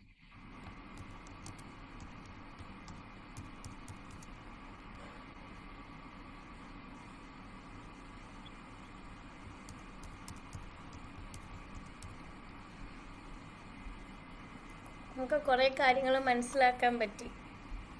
ഓക്കെ. കുറേയേറെ കാര്യങ്ങൾ. കാരണം സാറേ, സുവിശേഷ വേല ഒരു തരത്തിൽ പറഞ്ഞ ഒരു കൗൺസിലിങ്ങിന്റെ മറ്റൊരു ഭാഗമാണല്ലോ. സുവിശേഷ വേല എന്ന് പറയുമ്പം നമ്മുടെ അടുത്ത് പല ആൾക്കാർ വരും. അതൊരു തരത്തിൽ പറഞ്ഞ കൗൺസിലിങ്ങിന്റെ വേറൊരു ഭാഗമാണ്. പക്ഷെ ഇത്രത്തോളം അതിൽ കാര്യങ്ങളുണ്ടെന്നുള്ളത് സാറിന്റെ പഠിപ്പിക്കലിലൂടെ കുറെ കാര്യങ്ങൾ മനസ്സിലാക്കാൻ പറ്റി. ഓക്കെ. സുവിശേഷ വേല എന്ന് പറയുന്നത്, സുവിശേഷം എന്ന് പറയുന്നത് സദ്വർത്തമാനം എന്നാണ് പറയുന്നത്. Good news. എന്താണ് ഗുഡ് ന്യൂസ്? നമ്മുടെ പാപത്തിന്റെ അവസ്ഥയിൽ നിന്ന് ദൈവം വില കൊടുത്ത് നമ്മളെ വീണ്ടെടുത്ത് ദൈവത്തിന്റെ മക്കളാക്കി തീർത്ത് എന്നുള്ളതാണ് സുവിശേഷം എന്ന് പറയുന്നത്. അപ്പം ആ ഒരു സത്യമാണ് നമ്മൾ അൾട്ടിമേറ്റ്ലി പറയാനായിട്ട് ഉദ്ദേശിക്കുന്നത്. എന്നാൽ കൗൺസിലിംഗ് എന്ന് പറയുന്ന ഒരു ഡിഫറെന്റ് സയൻസ് ആണ്. അത് ആ കൗൺസിലിംഗ് പ്രോസസ്സിനകത്ത് നമുക്ക് ഈ ഒരു ആൻസർ, ഈ ഒരു കാര്യം എങ്ങനെ എഫക്റ്റീവായിട്ടും നല്ല രീതിയിലും കൊണ്ടുവരാൻ പറ്റും എന്നുള്ളതാണ് വിഷയം അതിനകത്ത്. അപ്പം കൗൺസിലിംഗ് എന്ന് പറയുന്ന ഒരു ക്ലയന്റും ഒരു ഒരു ഒരു മറ്റൊരു വ്യക്തിയും തമ്മിലുള്ള വ്യക്തിപരമായ ബന്ധത്തിൽ ഹൃദയം തുറന്നുള്ള ഒരു ഇടപെടലും സംസാരവും മനസ്സിലാക്കലും ഒക്കെ ഉള്ള ഒരു സംഗതിയാണ്. അപ്പം അതിൻ്റെ ഒരു ആൻസറാണ് പലപ്പോഴും സകലത്തിന്റെ ഉത്തരമായ ക്രിസ്തുവിനെ പരിചയപ്പെടുത്തുക എന്ന് പറയുന്നത്. പക്ഷെ നമ്മൾ പരിചയപ്പെടുത്തുന്നത് ഡയറക്റ്റായിട്ടല്ല. പലപ്പോഴും ആ പ്രശ്നത്തിനകത്ത് നമുക്ക് ദൈവം അതിനുള്ള അവസരം തരും. ഞാൻ പറഞ്ഞല്ലോ, എൻ്റെ കൗൺസിലിങ്ങിൽ ഒരുപാട് പേര് രക്ഷിക്കപ്പെട്ടിട്ടുണ്ട്, ഒട്ടുകുത്തി പ്രാർത്ഥിച്ചിട്ടുണ്ട്. അതിനുള്ള പ്രത്യേക നടത്തിപ്പുണ്ടായിരുന്നു. എന്തായാലും കൗൺസിലിങ്ങിനോടുള്ള നീതി എപ്പോഴും നമ്മൾ പുലർത്തിയിട്ടുമുണ്ട്. അതാ ഞാൻ പറഞ്ഞു. കുറെ തെറ്റായിട്ടുള്ള ധാരണകൾ മാറിക്കിട്ടാൻ സഹായിച്ചിട്ടുണ്ട്. തെറ്റായിട്ടുള്ള ധാരണകള് മാറിക്കിട്ടാനായിട്ട് സഹായിക്കുന്നുണ്ട്. നമ്മൾ പഠിക്കാത്തത് കൊണ്ട് നമ്മൾ പല കാര്യങ്ങളും അങ്ങനെയാണെന്ന് ചിന്തിച്ചു വെക്കത്തില്ലേ? മനസ്സിലായി. തീർച്ചയായിട്ടും അതാണ് അൺലേണിംഗ് എന്ന് പറയുന്നത്. നമ്മൾ പഠിച്ചു വെച്ചിരിക്കുന്ന ചില കാര്യങ്ങള് തിരിച്ചു ചിന്തിക്കുക. ശരിയാണ്. ഉദാഹരണത്തിന് ഞാൻ പറയാം, ഇപ്പം കൗൺസിലിംഗ് എന്ന് പറഞ്ഞ ഒരു അഡ്വൈസ് ആണെന്ന് ചിലപ്പോൾ ചിലർ ചിന്തിച്ചിട്ടുണ്ടായിരിക്കാം. നമ്മൾ ചില ഉപദേശങ്ങൾ പറഞ്ഞു കൊടുക്കുക, അതനുസരിച്ച് ആൾക്കാർ ചെയ്യുക. അതല്ല കൗൺസിലിംഗ്. നമ്മൾ ഒരാളെ മനസ്സിലാക്കി ആ ആള് തന്നെ ആളുടെ പ്രശ്നങ്ങൾ മനസ്സിലാക്കി അതിന് പരിഹാരം കണ്ടെത്താൻ വേണ്ടി സഹായിക്കുന്നതാണ്. അതെ അതെ, അതാ.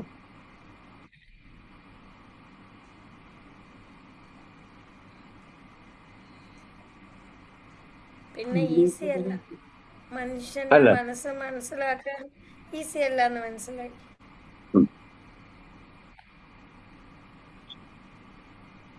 ഓരോ മനുഷ്യൻ ചിന്തിക്കുന്ന രീതികൾ എന്താണ്, അത് വളരെ കൗതുകത്തോടെ നമ്മൾ ഒബ്സർവ് ചെയ്യുമ്പോഴത്തേനാണ് പലപ്പോഴും സമയം കൊണ്ട് മനസ്സിലാകും കേട്ടോ.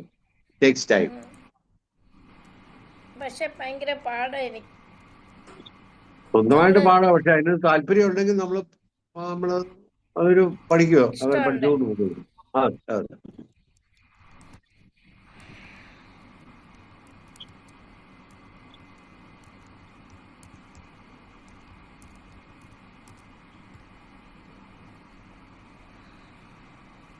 സാർ ഒരുപാട് നാളെടുത്തിട്ടാണല്ലേ ഇത്രയും ഒരുപാട് എക്സ്പീരിയൻസിൽ കൂടെയാ ഇങ്ങനെ മനുഷ്യരെ ഇത്രയും പഠിച്ചെടുത്ത്.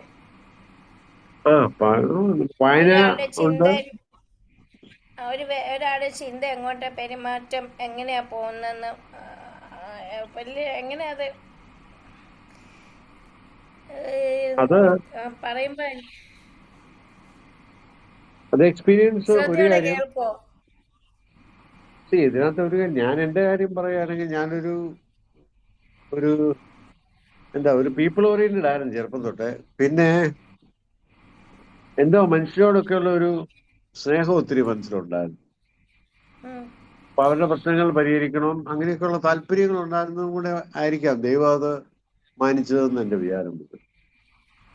എന്തായാലും എനിക്കുണ്ടെങ്കിൽ അതാ. മനുഷ്യർ എന്ത് ചിന്തിക്കുന്നു എന്ന് ചിന്തിക്കാതെ അല്ലേ?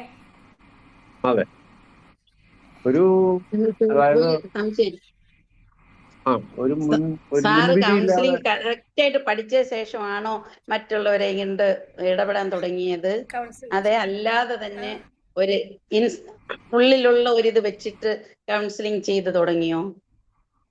ഉള്ളിലുള്ളത് വെച്ച് പിന്നെ മറ്റുള്ളവരെ എൻകറേജ് ചെയ്യാനും സഹായിക്കാനുള്ള താല്പര്യം പണ്ടേ ഉണ്ടായിരുന്നു. പിന്നീടാണ് ടെക്നിക്കലായിട്ട് പഠിക്കാനുള്ള ഒരു അവസരം ദൈവം തന്നത്. Okay okay. അല്ല, എനിക്ക് അങ്ങനെ ചില എക്സ്പീരിയൻസ് ഉണ്ട്, അതുകൊണ്ട് ഞാൻ ചോദിച്ചതാ.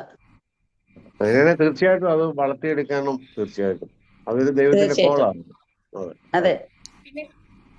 എന്തെങ്കിലും ജോലി ചെയ്യുന്നുണ്ടോ വേറെ? ഞാൻ ടീച്ചറായിരുന്നു, പെൻഷനായി. ഞാൻ കഴിഞ്ഞ പ്രാവശ്യം ക്ലാസ്സിൽ ഉണ്ടായിരുന്നു. ലളിത. ഓ എവിടെ വീട്? തിരുവനന്തപുരം ഉറിയാക്കോട്. തിരുവനന്തപുരം. അറിയാം. ഒരിക്കൽ നമ്മൾ സംസാരിച്ചതല്ലേ? സംസാരിച്ചതാ. സാറിന്റെ വീട് എവിടെയാ ശരിക്കും? എന്റെ വീട് മാങ്ങാനം, കോട്ടയം എന്ന് പറഞ്ഞ സ്ഥലമാണ്. അവിടെ മാങ്ങാനം. മാങ്ങാനത്തുള്ള മറ്റേ റെജി മാത്യു. ആരാ? റെജി മാത്യു മാങ്ങാനോ എന്നൊക്കെ പറയുന്നവരെ അറിയാവൂ? റെജി മാത്യു ആണോ? റെജി കാടനാണോ മാങ്ങാനം? റെജി മാത്യു, ജോൺസൺ മാത്യു, ഇവരൊക്കെ അറിയപ്പെടുന്ന പ്രസംഗകരാണ്. ആണോ? ഞാന് അറിയില്ലേ? മാങ്ങ എനിക്ക് അറിയേണ്ടതാ, പക്ഷെ ഞാൻ ഓർക്കുന്നില്ല അങ്ങനെ ഒരു പേര്. സാറ് ഇവിടെ ഏത് ചർച്ചിലാ പോകുന്നേ? ഞാൻ CSI.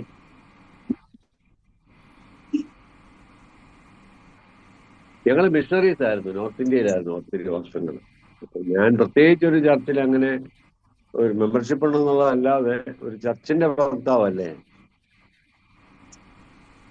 നോർത്ത് ഇന്ത്യയിൽ എവിടെയായിരുന്നു സാർ? ജമ്മു കാശ്മീർ. ജമ്മു കാശ്മീർ ഞങ്ങളുടെ മിഷൻ പ്രവർത്തനം നടത്തുന്നുണ്ട്. ജമ്മു കാശ്മീരിൽ ഞങ്ങൾക്ക് 5 മിഷൻ ഫീൽഡുകളുണ്ട്, ചർച്ചുകളുണ്ട്. ഇപ്പൊ ഒരു ചർച്ചിന്റെ പണി നടന്നുകൊണ്ടിരിക്കുന്നു. അതെവിടെയാണ് ജമ്മു കാശ്മീരില്? ആ സ്ഥലത്തിന്റെ പേരെന്താണ്? ജമ്മു കാശ്മീർ കത്വ ഡിസ്ട്രിക്ട്. കത്വയില്. പിന്നെ റിയാസ് ഡിസ്ട്രിക്ട്. റിയാസിലോ? അല്ല, ബോർഡറാ. ഞങ്ങൾ ഉദംപൂരുണ്ടായിരുന്നു. പിന്നെ സുനിത്തർ എന്ന് പറയുന്ന ഒരു ഗ്രാമത്തില് ഒരെണ്ണം ഉണ്ടായിരുന്നു. ചെറുപ്പത്തിലേ പോയതാണോ? പഠിത്തം കഴിഞ്ഞ് 24 വയസ്സ്. അത് കഴിഞ്ഞ് പൂനായിലായിരുന്നു ഞാൻ സെമിനാരിൽ പഠിച്ചത്. UBSലായിരുന്നു, യൂണിയൻ പബ്ലിക്കൽ സെമിനാരിലായിരുന്നു. പക്ഷെ എനിക്ക് നല്ല പരിചയം. എവിടെ വീട്? ഞങ്ങൾ കോട്ടയം. കോട്ടയത്താണോ? എവിടെ? എനിക്കെന്തോ നല്ല പരിചയം.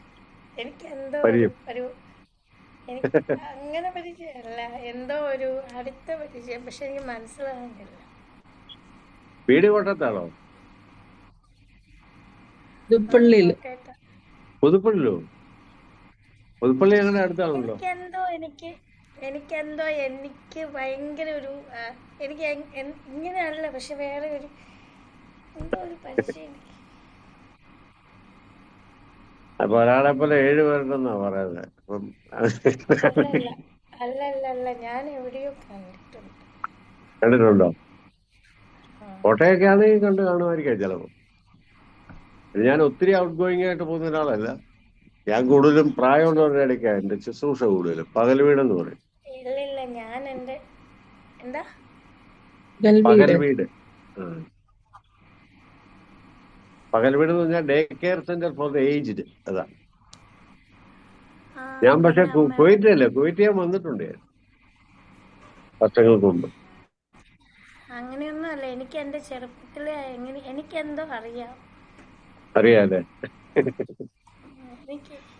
ഒന്ന് ഓർത്ത് നോക്ക്, പിന്നെ എന്നോട് പറഞ്ഞാ മതി. ഇല്ല, അങ്ങനെ എനിക്കറിയാം. ഞാൻ കുറെ നേരം നോക്കി, പക്ഷെ എനിക്കറിയാം. എങ്ങനെയോ അറിയാം എന്നുവെച്ചാ അങ്ങനെയല്ല, എനിക്ക് നന്നായിട്ട് അറിയാം. പക്ഷെ എനിക്ക് ഞങ്ങള് CSI പള്ളിയിലൊക്കെയാ പൊക്കോണ്ടിരുന്നത്. എവിടെ?